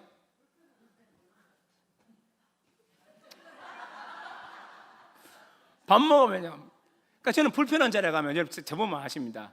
불편한 자리에 가면 제 밥 먹는 거 보세요. 밥 잘 먹는 사람인데 밥을 굉장히 적게 먹습니다. 눈치챘는지 모르겠지만 저를 되게 아껴주고 사랑하는 분이 목사님 밥 먹어요 하면요 제가 따라가요. 탁 풀어요. 풀고요 그냥 막 먹습니다. 편하니까. 불편하면 어떻게 먹는지 아세요? 깨작. 아이고 이거 비밀인데 제 영업 비밀인데. 큰일 났네 이거. 다음부터 무조건 막 먹어야 되겠는데. 이 영업 비밀인데 여러분이 못 들은 걸 합시다 이거. 편집합시다 이거. 그런 거 말뜻이 아시죠? 그게 피곤이에요. 이 말은 뭡니까? 그 사람하고 만나서 여행하는 거, 그 사람하고 밥 먹는 게 뭡니까? 의미가 없기 때문이에요. 아무런 의미가 없어요. 그래서 허무하다는 말은 다른 말로 바꾸면 meaninglessness라고 해요. 의미 없음. 그 사람하고 보내는 시간 아무 의미가 없어요. 그래서 어떻게 합니까? 누군가와 함께 만나서 근한 음식을 먹고 좋은 자리에 가서 먹더라도 불편한 사람과 그 사람과 같이 밥 먹는 게 좋은 게 아니고 집에 가서 아내가 끓여준 맛없는 된장찌개를 맛있게 먹는 게 행복해요. 말뜻이 하시겠죠? 이게 행복이에요. 그런데 뭐라 그래요? 모든 만물이 뭐라 그래요? 모든 만물이 뭐라 그랬죠? 피곤하다. 그러니까 이 세상이 만물 전체가, 이 세상에 돌아가는 사고가, 이 세상의 모든 세상 방식이 어떻다고요? 다 피곤해요. 물론 이 말은 우주 삼라만상을 말하지만 이 전도서는 어떤 의미를 깔고 있습니다. 우리가 살고 있는 세상이 의미 없는 세상이 되어서 피곤하다. 그럼 전도서는 왜 이렇게 해배를 이렇게 사용하고 있을까요? 진짜 이유가 뭘까요? 이것도 질문을 던지게 되겠죠? 이제 두 번째 시간에 이걸 얘기할 거예요. 그렇다면 이제 우리가 한 가지 물어보죠. 해벨이 일어나는 자리가 어딜까요? 어떤 때에서 해벨이 일어날까요? 그냥 읽으면 하겠습니다. 인간의 지혜는 헛되다라고 얘기해요. 제가 어제 얘기했죠. 모든 과정을 끝내고 자신만만하게 나 너무 잘 알아. 여보 뭐든지 물어봐. 뭐든지 물어봐. 그랬던 자신감이 어느 순간 갑자기 깨닫게 된 게 뭐냐면 알고 있는 게 없네. 평생 공부했는데. 평생 공부했는데. 와, 내가 아는 게 없네. 그러니까 이거 전도서도 이렇게 말합니다. 내가 알고 있는 모든 지식이 헛되다라고 얘기하는 게 뭘까요? 예를 들면 우리가 경험적으로 기계적으로 아는 것들. 여러분이 저한테 물었어요? 아담은 실존 인물입니까? 여러분이 저한테 물을 때는 아담은 실존 인물입니까? 라고 묻는 말은 깊은 의미가 아닐 것 같아요. 그래서 제가 당연하죠 이렇게 묻습니다. 그러나 만약에 우리 부목사님들이 저한테 아담은 실존 인물입니까? 라고 말하면 저는 어떻게 대답해야 돼요? 저하고 한 2시간 정도 디스커션 해야만 돼요. 왜냐하면 그건 굉장히 중요한 의미가 있으니까. 왜 역사적이 중요한지, 아담이 한 사람인지 아니면 모든 인류를 대표했던 한 사람인지, 이걸 어떻게 이해할 수 있는가, 되게 중요한 내용들이 많거든요. 그러니까 이런 얘기를 해야 돼요. 자, 이런 얘기는 잘 할 수 있어요. 물어도 할 수 있어요. 예정론은 어떻게 되는 겁니까? 여러분이 물을 때는 쉽게 설명하고 다른 사람들이 물을 때는 더 어렵게 얘기할 수도 있어요. 이건 제가 할 수 있어요. 됐죠? 그러나 제가 아무리 공부하더라도 할 수 없는 게 있어요. 이 나라 운명은 어떻게 될까요? 이 나라 외교는 어떻게 될까요? 이 나라 경제는 어떻게 될까요? 이 나라의 무너진 윤리, 이런 것들이 어떻게 새롭게 될 수 있을까요? 팬데믹 상황이 왔을 때 우리는 어떻게 이것을 정답을 따라서 갈 수 있을까요? 저는 아무리 책을 많이 읽고 팬데믹에 대한 책들도 10몇 권 읽어 내려갔지만 그럼에도 불구하고 내가 알고 있는 건 뭐예요? 알지 못한다라는 말이 나오겠죠. 이게 지혜의 한계성이에요. 지혜의 한계성. 한계성이 있는데 이것만 또 의미하는 게 아니에요. 왜 지혜는 한계가 있다고 그럴까? 왜 이렇게 공부를 많이 하고 연구했던 사람이 12장에 가보면 이 지혜자가 어떻게 연구했는지를 4가지 동사를 통해서 설명하는데, 다 설명하지 않겠습니다. 4가지 동사를 설명하는데 이 4가지 동사를 히브리 단어로 찾아보면 어떤 의미가 있느냐 하면 너무나 깊이 공부한 사람이에요. 너무나 깊이, 엄청 깊이. 그런 사람도 뭐라 그러면 지혜가 무용하다라고. 왜 그럴까? 물어봐야 되겠죠? 두 번째 시간에 얘기할 겁니다. 그럼 또 어떤 게 그러냐면 이제 그냥 막 얘기할 겁니다. 인간의 목적도 허무하고, 인간의 성공도 허무하고, 인간의 욕심도 허무하고, 인간의 명성도 허무하고, 이제 마지막에 인간의 부도 허무하다, 이런 식으로 할게요. 그러니까 이 말은 전부 다 무슨 의미일까요? 더 읽어가지 않았는데 인생 모든 내 삶 전체가, 우리의 삶 전체가 허무하다. 이유가 뭘까요? 궁금해요, 안 궁금해요? 빨리 끝내자 하고 싶죠? 자, 궁금한 건 이제 남겨놨어요. 6분 쉬었다가 40분 빡시게 달릴 겁니다. 꼭 그거 생각해 보세요. 왜 이렇게 말했을까? 참 희한하대. 6분 후에 뵙겠습니다.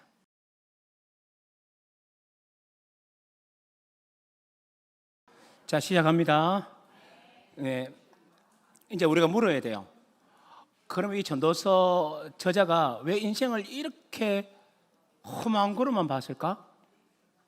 단순하게 우리가 얘기할 때 우리가 일상 속에서 맞닥뜨리는 작은 일들 속에서도 이런 것들을 경험하는데, 이렇게 이렇게까지 부정적이고 해이주의적일 수가 있을까라는 걸 우리가 질문을 던질 수밖에 없잖아요.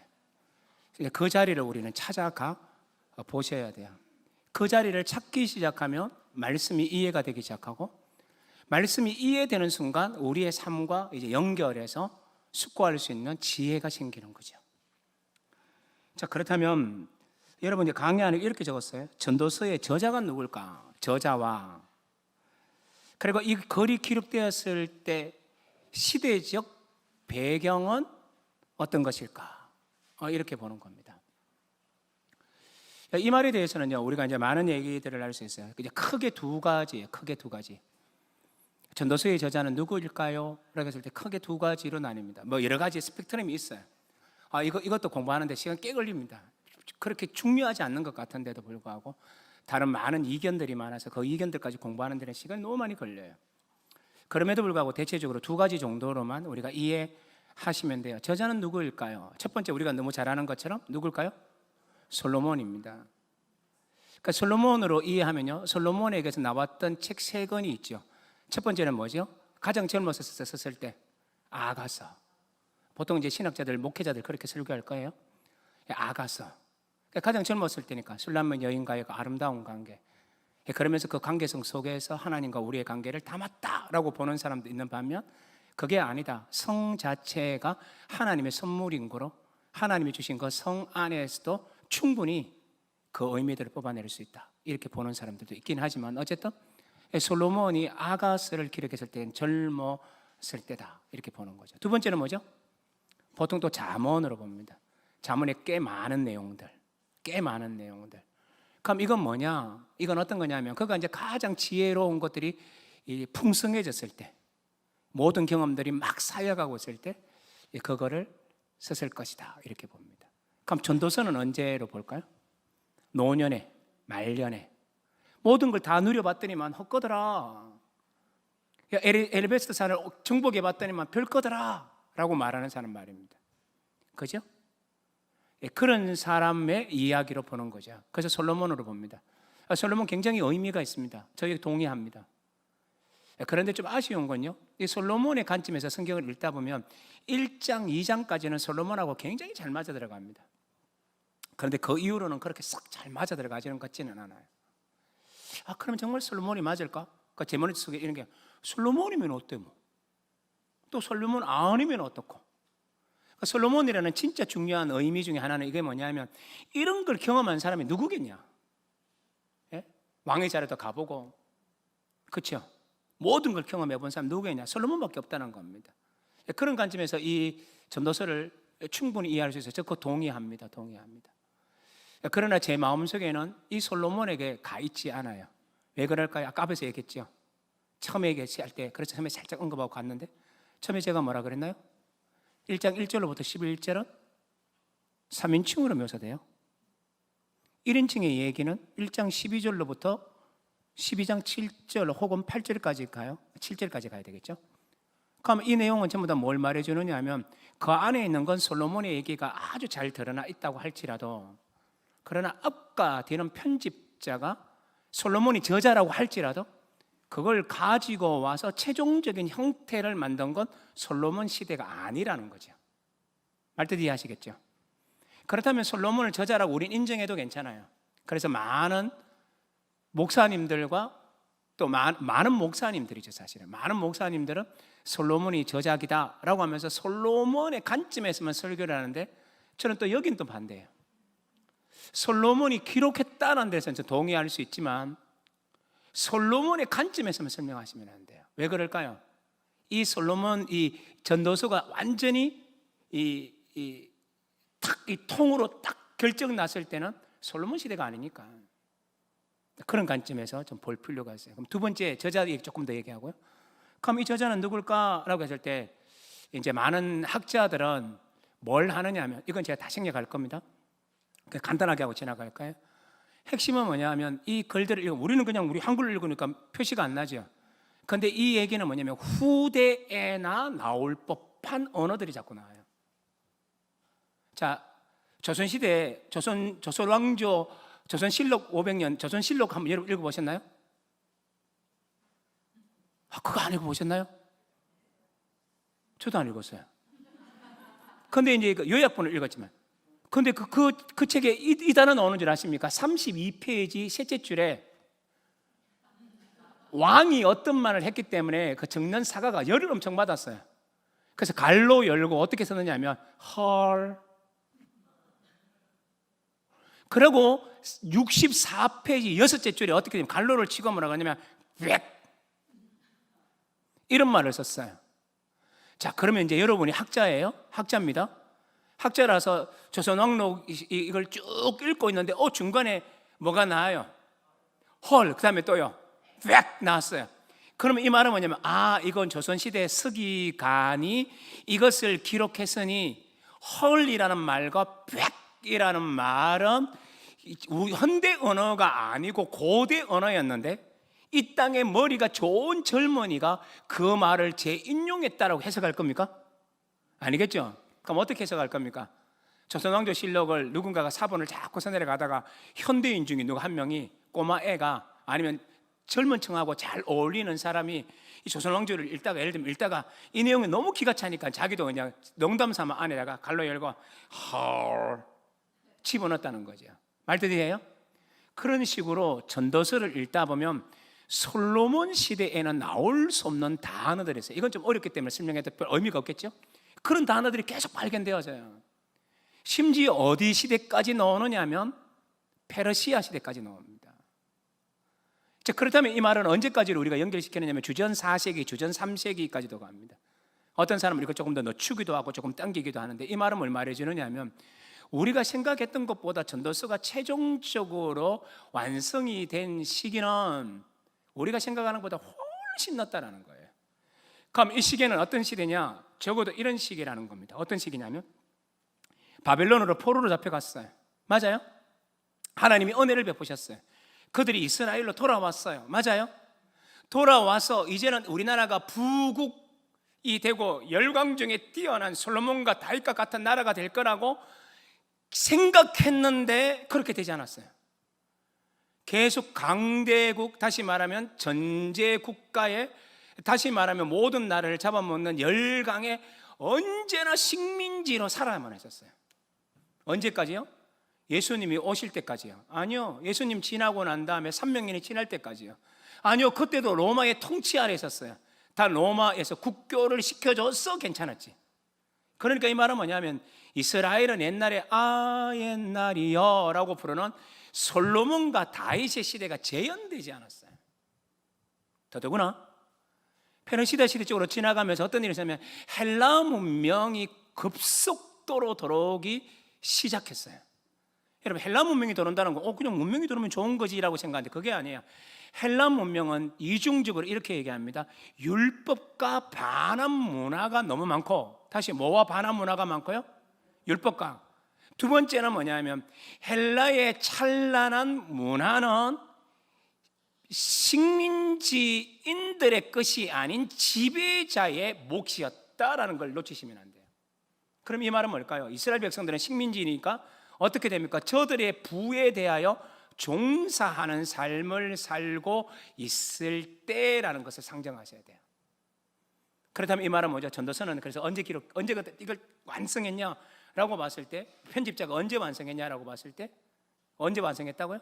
이 나라가 너무 힘들 때, 헬라 문명이 들어와서 우리의 모든 신앙을 흔들어 놓을 때, 세상이 뒤죽박죽 됐을 때, 세상이 엉망이 됐을 때 이것을 편집해서 완성했다는 겁니다.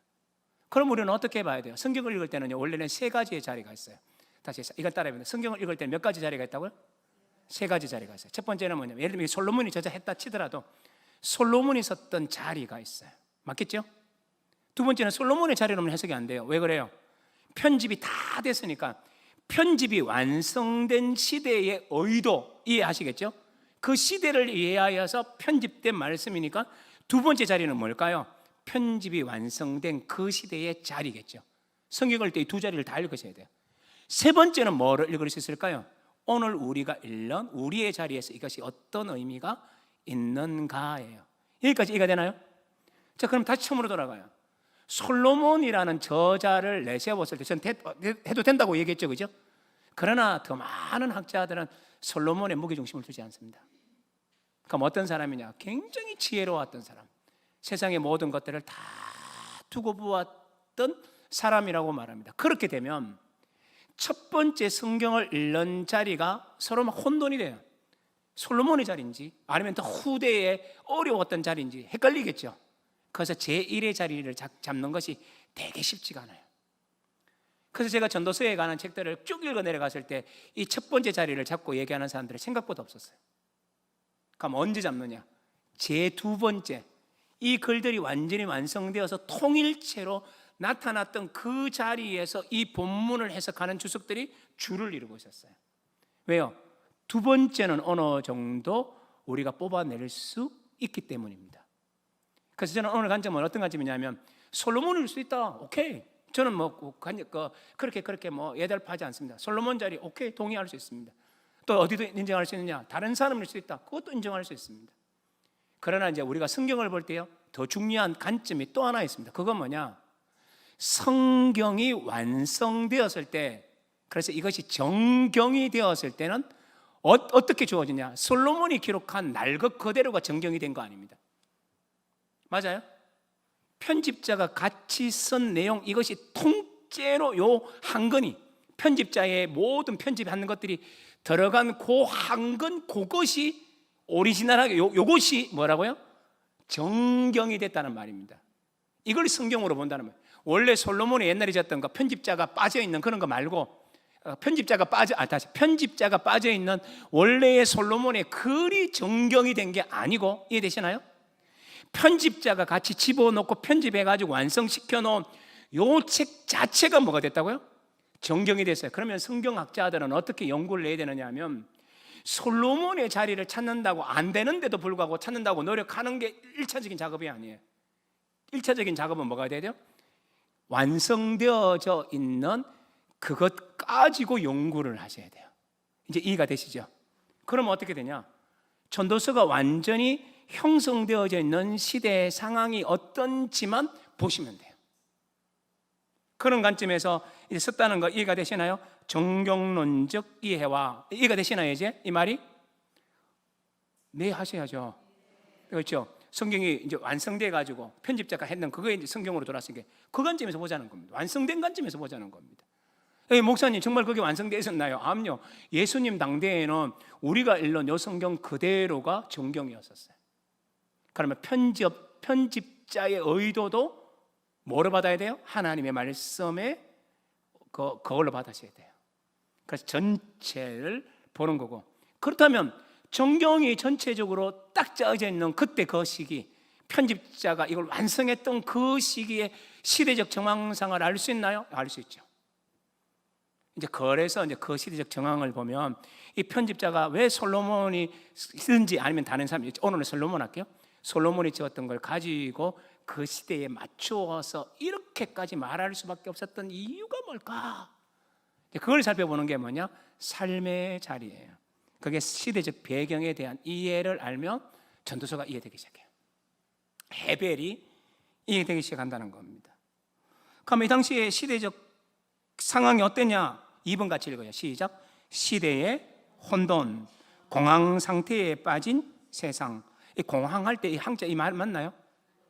공황은 황이죠. 예. 누가 이렇게 적었어요? 제가요. 제가 요즘 공항 가고 싶어서. 공항 가고 온 지도 오래돼가지고. 외국 간다고 꼭 공항 갑니까? 공항놀이 한번 하면 되지. 가가지고 비행기 뜨는 거 한번 보고 오면 공항놀이 한 거지. 자, 어쨌든 공황 상태에 빠진 세상이에요. 몇 구절 적었는데, 이건 이제 제가 제 얘기를 듣다 보면 이 얘기들이 충분히 이해될 겁니다. 아까 제가 얘기할 때 페르시대까지 내려오면 어떤 일이 발생한다 그랬나요? 헬라의 문명들이 급속도로 들어옵니다. 헬라 문명이 뭐냐면요, 요즘 말로 하면 과학 기술이 발달된 시대라고 보시면 됩니다. 과학이 발전이 얼마나 많이 되는지 몰라요. 그래서 그 당시에 헬라 문명을 퍼뜨리는 시대의 사람들은 어떻게 생각을 했느냐 하면, 인간의 능력은 무한하고 인간의 이성도 무한하다. 무슨 얘기일까요? 인간의 능력도 무한하고 인간의 이성도 무한하다. 무슨 소리일까요? 인간의 이성은 모르는 것이 하나도 없다. 맞나요? 아까 우리 전도서는 뭐라 그랬나요? 인간은 알 수가 없다. 뭔가 대책점을 가지고 있다는 걸 일단 좀 느끼시겠죠? 어쨌든 페르시아 문명은 이렇게 돌아오기 시작했습니다. 헬라 문명은 이렇게 쭉쭉 돌아오기 시작했었어요. 그래서 그 당시에 문화, 즉 양태가 뭐냐면 누구든지 헬라의 지식을 많이 가지는 것을 선호하기 시작했어요. 이 사람이 괜찮은 사람이냐, 이 사람이 멋진 사람이냐, 이 사람이 정말로 된 사람이냐, 이 사람이 진짜 난 사람이냐, 이 모든 것들의 핵심은 뭐냐? 헬라 문명에 대한 얼마나 많은 이해를 가지고 있는가가 관건이었었어요. 그래서 이제 이런 것들이 헬라 문명이 어땠을까요? 단순하게 지역적인 게 아니라 온 우주적이고 온 세계적, 제국주의니까 온 세상에 펼쳐나가잖아요. 쭉 펼치고 나가니까 헬라 문명이 이제는 뭐가 되냐? 세계 정신이 되는 겁니다. 세계 정신이 되는 거. 그래서 이런 모든 세계 정신이 들어오니까 그럼 어떻게 될까요? 유대 땅에 살고 있는 젊은이도 이러한 것들의 마음이 뺏길까요? 안 뺏길까요? 뺏겨요. 왜요? 권세를 가진 사람은 헬라 문명을 추종하고 거기에 있는 사람이고, 그걸 따라가지 못하거나 식민 지배 받는 사람들은 얼마나 야만인 취급받아서 늘 착취당하는 구조 속에 있었기 때문에, 그래서 유대인의 젊은이들이 이렇게 다시요 포로로 잡히고 난 다음에 돌아왔음에도 불구하고 나라는 계속적으로 오랫동안 식민지 속에 있으니까 어떤 생각이 들까요? 우리의 식민지 세상은 영원할 거라고 생각했겠죠? 그렇게 희망이 없겠죠. 미래는 희망이 없겠죠. 그런데 세상을 보니까 누구와 붙어서 살면 그 모든 걸 얻고 부귀를 얻고 종기를 얻고 높아지고 명성을 얻습니까? 헬라 문명에 귀결된 사람들만. 맞아요? 그래서 유대인들이 움직이기 시작하는 겁니다. 젊은이들이 뿐만 아니라 40대, 50대 그 당시의 사람들도 기회를 노려서 이 기회를 잡으려고 움직이고 있었던 시대예요. 그러나 제가 앞에서 얘기했던 것처럼 이런 헬라 문명이 우리한테 들어오기 시작할 때 관건은 뭐예요? 전제주의가 들어오면 이 땅의 모든 문명의 좋은 것들은 누구의 몫이라 그랬나요? 다스리는 자. 피지의 민족은요, 고름을 짜내어야 하는 자. 이런 양극단에 나뉘게 되어 있었어요. 그래서 헬라 사람들은요, 이스라엘 백성들 보고 뭐라 그러냐면 야만인 그랬습니다. 야만인. 그런 이제 조롱을 받고 살았어요. 여러분, 원래 이스라엘은요 경제 구조가 어떻게 되느냐 하면 농업도 하고 뭐 양도 치고 하지만 그 당시에는 어떻게 했냐면 작은 수공업, 가정에서 하는 수공업을 통해서처럼 먹고 사는 사람들이었어요. 그런데 이런 세상에 어떤 게 과학기술 문명이라, 제가 과학기술 문명 하면 안 되는데 어쨌든 기술이 발달된 헬라 문명이 들어오면서 대량 생산을 하는 쪽으로 몰고 가기 시작했고, 그리고 거기 있는 그 젊은이들을, 식민지에 살고 있던 사람들을 끌어당겨서 뭘 했을까요? 노동 착취로 사용했겠죠.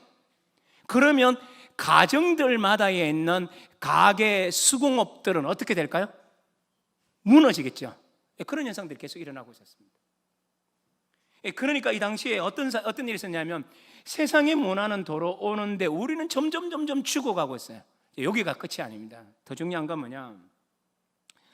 이거 말해도 되나? 그냥 우리 다 어른들이니까. 그 옛날에 그 이스라엘 사람들 남자들은 나면 며칠 만에 뭐를 받아요? 8일 만에 할례 받죠. 여러분 아이들도 손주들 다 그렇게 하죠. 이제 비뇨기과 가서 그죠? 하죠, 그죠? 그렇게 합니다. 근데 헬라 문명이 들어올 때 그냥 들어온 게 아니고 쾌락도 같이 들어왔거든요. 성문화가 같이 들어옵니다. 들어오는데 이 성문화가 뭐하고 연결되느냐 하면 스포츠와 연결됩니다. 스포츠.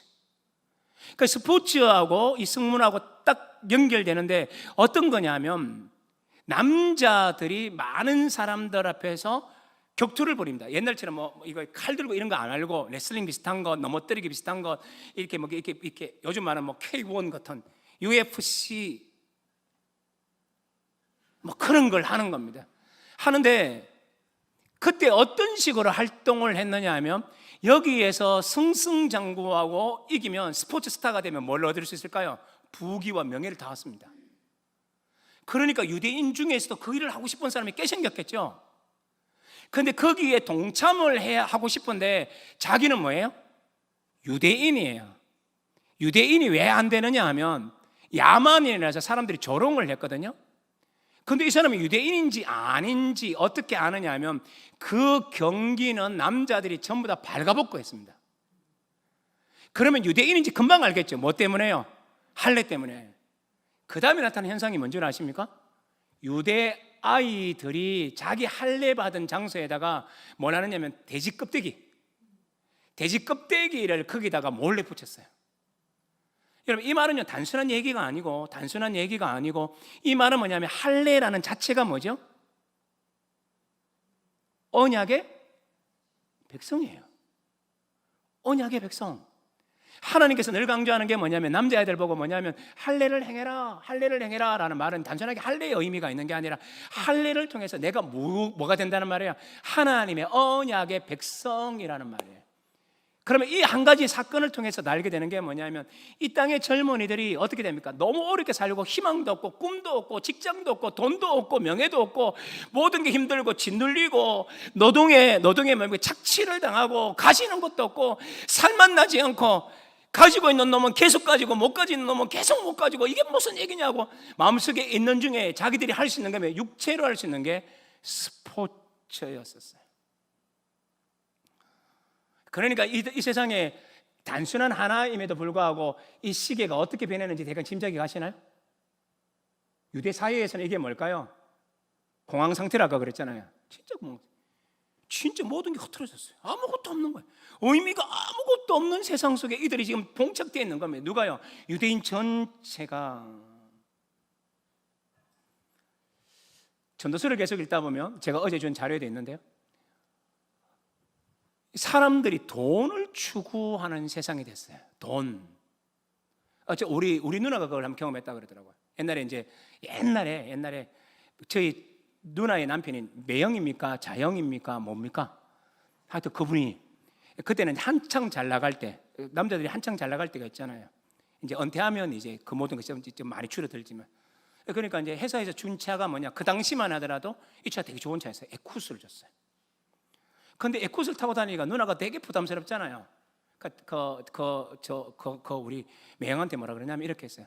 나 이거 못 타고 다니겠다.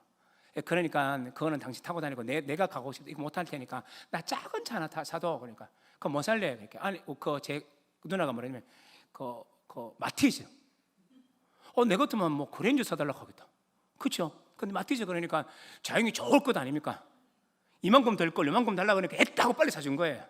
그 누나는 그거 개의치 않아요. 차가 좋은지 안 좋은지 그 개의치 않는 누나거든요. 그래서 한 번 어디냐, 여기 인터불고, 그때도 아마 있었을 거예요. 인터불고에 차를 메고 친구 만나러 갔어요. 친구 만나러 마티즈를 턱 대고 이제 발레 파킹 좀 해달라고 이렇게 턱 가서 이제 내리려고 그러니까 그 아저씨가 뭐라 그런지 아세요? 아줌마 빼요, 빼.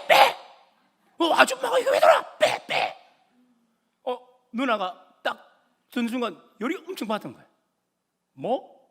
빼라고? 왜? 마티즈는 빼야 돼? 누나가 딱 하면서 아저씨 왜 빼야 돼요? 마티즈는 가세요. 뭐 이러더라는 겁니다. 그래서 누나가 한 1분 정도 실랑을 벌이다가 너무 자존심 상한 거예요. 친구한테 전화하고 친구 만나러 안 들어갔대요. 어떻게 했을까요? 거기서부터 상인동까지 다 차를 몰고 가네. 미쳤지. 내 같으면 그냥 들어가겠다. 상인동까지 가가지고 뭘 바꿔 타고 왔을까요? 에쿠스 타고 가가지고 앞에 딱 차를 딱 세우니까 문을 딱 열었잖아요. 문을 딱 열 때 누나가 뭐라고 하냐면 저 기억하시겠어요? 아까 보니까 아줌마 최국 바람으로 왔던 그 마티즈 아줌마잖아. 죄송합니다. 그때 우리가 한 소리 크게 했다는 거예요. 사람을 차로 보고 판단하는 거 아니에요. 내가 이 사람한테 얘기할까? 아까 내가 발레 파킹 한다 그랬잖아요. 재미없다. 이제는 우리나라 그렇게 못해요. 마티즈도 없어요 이제는. 어쨌든 그런데 말뜻이에요. 헬라 시대에 모든 사람이 높아지고 추구하는 시대는 뭐가 연결될까요? 부예요. 부. 돈이었었습니다. 근데 문제는 뭐냐? 잘 들으셔야 되지. 여기에 있는 돈을 이제 착취하려면 그 다스리는 사람들이 직접 와가지고 돈을 빼앗아 가지는 않죠. 그럼 어떻게 이 돈을 빼앗아요? 사람들이? 그 민족에 있는 이스라엘 사람들 몇 사람을 세워서 그들에게 징수할 수 있는 권한을 주고 그 사람들로 하여금 가져오게끔 하는 겁니다. 그러려면 어떻게 해야 됩니까? 어느 정도의 권한을 누구에게 줘야 돼요? 이스라엘 소수에게 줘야 되겠죠? 그러면 이 사람들이 어떻게 하냐면 이 소수들이 이 기회잖아요. 자기들한테 기회가 왔잖아요. 돈 벌 수 있는 기회가 왔잖아요. 그럼 이걸 알려면 어떠냐? 법적인 장치, 또 자기들끼리 다스리는 어느 정도의 정치적인 안전의 장치, 뭐 요즘은 경찰, 검찰 이런 것들입니다. 그리고 또 한 가지는 또 뭐냐? 이 또 불을 더 많이 모을 수 있는 어떤 하나의 그런 영역들, 요런 데 있는 사람들끼리 뭐를 형성하냐? 카르텔을 형성합니다. 그래서 그 사람들끼리 서로 주고받고 서로에게 편의를 봐주고, 네가 비리를 저지르고 뭐를 하더라도 눈 감아주고 안 한 것처럼 해주고 무죄 처리 다 해주고 하면서 돈 거두는 사람들이 무지막지하게 거두는 겁니다. 그러면 어떻게 될까요? 다스리는 나라의 사람들도 부하고 모든 게 좋은데 여기에 깃들어 있는 이 사람들도 거기에 깃들어져 가지고 이게 차이는 나지만 많은 부를 누리는데 고통당하는 사람들은 이 땅에 누굴까요? 백성들이었었습니다. 그 가운데 많은 사람들이 이를 가는 겁니다. 그럼 나도 잘 살아볼래. 어떻게 해야 될까요? 그 카르텔에 들어가기를, 이너 스컬 안에 들어가기 위해서 노력을 하기 시작하는 겁니다. 근데 이런 노력을 하게 된 배경이 뭘까요? 짓눌리니까, 고통을 당하니까, 힘겨운 하니까, 내 정직하게 살아와도 아무것도 얻을 수 없으니까 내가 최선을 다하여 연구하고 최선을 다해서 공부하고 뭐 최선을 다해서 노력을 해도 카르텔을 형성한 사람들에게 언제나 짓밟히니까 어떻게 됩니까? 에라나도 모르겠다 하고 뭡니까? 자존심 다 죽고는 그 카르텔 안에 들어가기 위해서 기는 인생을 살기 시작한 거예요. 뭐 그 정도 얘기도 충분히 이해가 되나요? 그러니까 이런 세상이 팽팽해졌다는 거예요. 그럼 이런 세상은 어떤 세상입니까? 허무한 세상 아닌가요? 우리가 정당하게 하나님의 나라를 영광을 위해서 살아간다고 해도 하나님은 살아계십니다. 나는 외치는데 나머지 5천 명이, 나머지 2천 명이, 나머지 뭐 1,000명이, 나머지 30명이 어떻게 합니까? 아니요. 이것이 하나님의 법도입니다 라고 말하면 아니요. 외치는 시대에 뭐를 쓰기 시작했다고요? 전도서를 쓰기 시작한 거예요. 그러면서 말하기를 이러한 배경을 놓치면 모든 것들이 모순밖에 없어요. 그 성경을 연구할 때 사람들이 뭐라 그러냐? 학자들이 그럽니다. 모순이다. 모순이 아니라고 우리는 믿지만 해석할 때는 모순처럼 느낄 수밖에 없다. 이렇게 얘기합니다. 그래서 전도서가 되게 어렵다 그래요. 그래서 이제 주석학자들이 한 얘기를 목사들은 패러디해서 이렇게 말합니다. 잠언은 유치원생의 책이라면 전도서는 대학원생의 책이다. 왜 그래요? 너무 어려워서 그래요.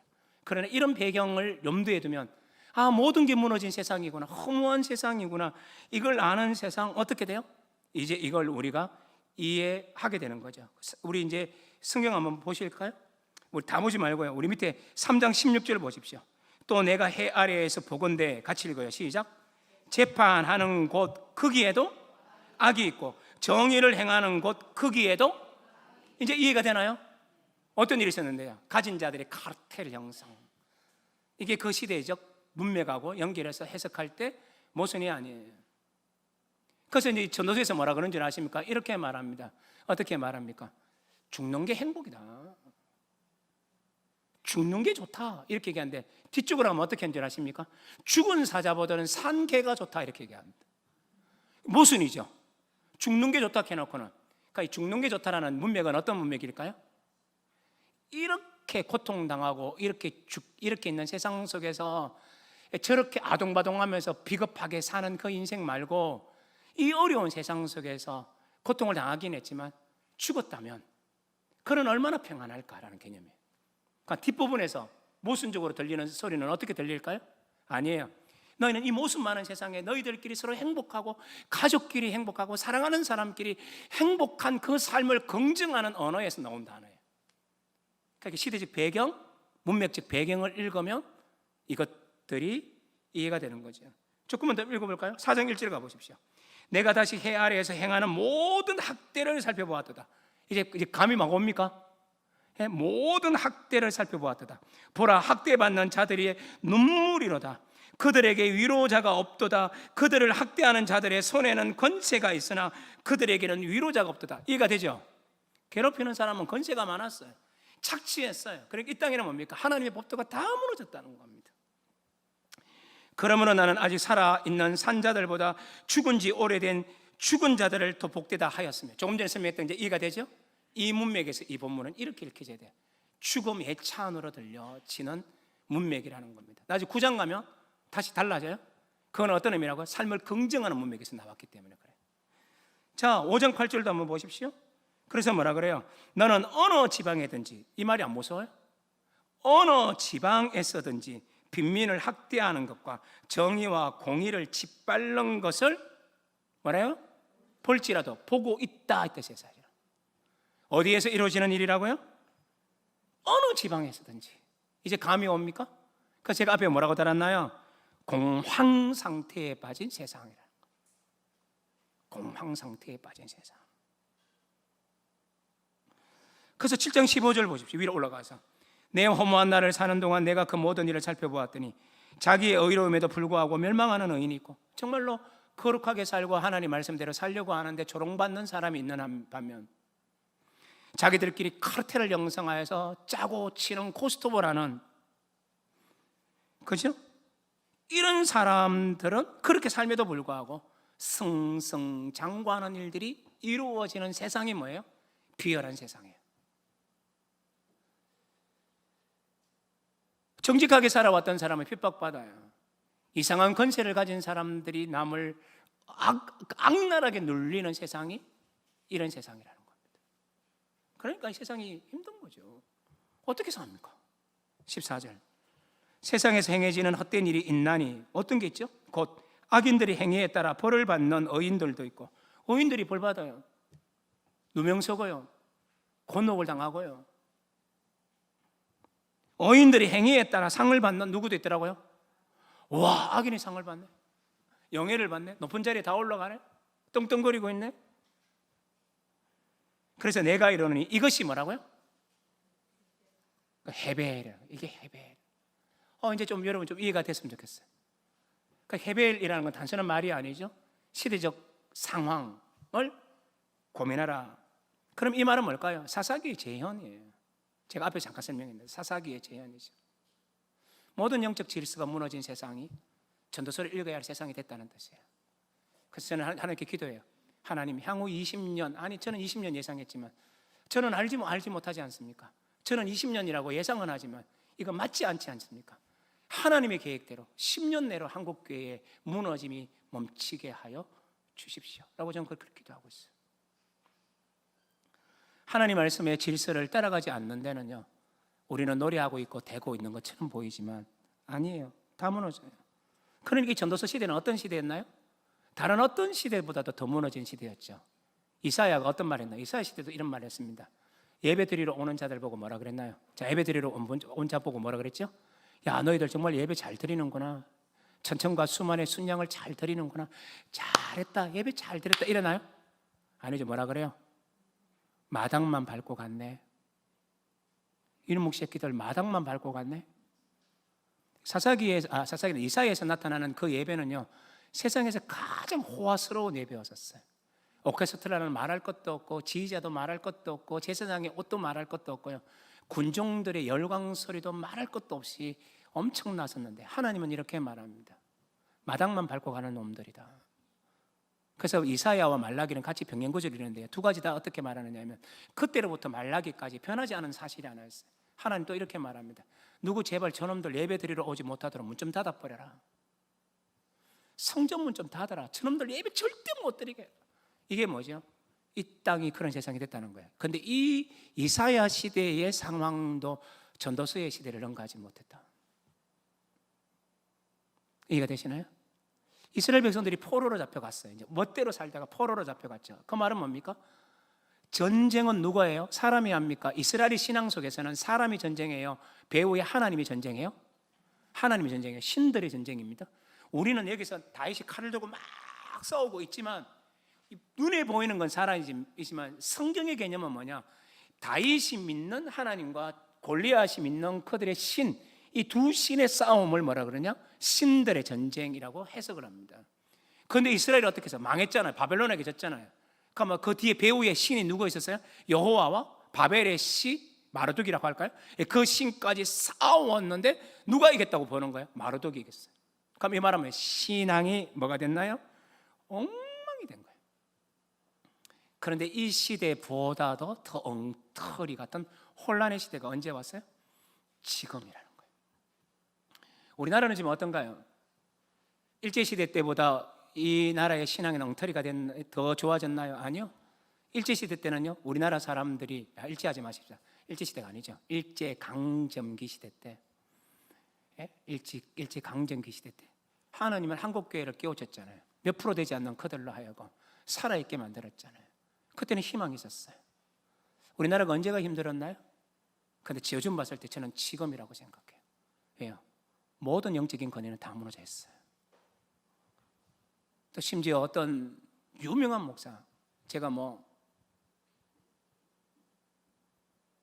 이 사람 갑자기 생각이 안 나요.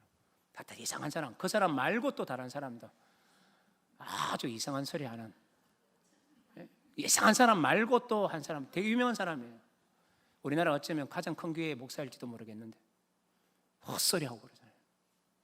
헛소리 해가지고 당황하니까 다시 사과문 내고, 바보지 바보.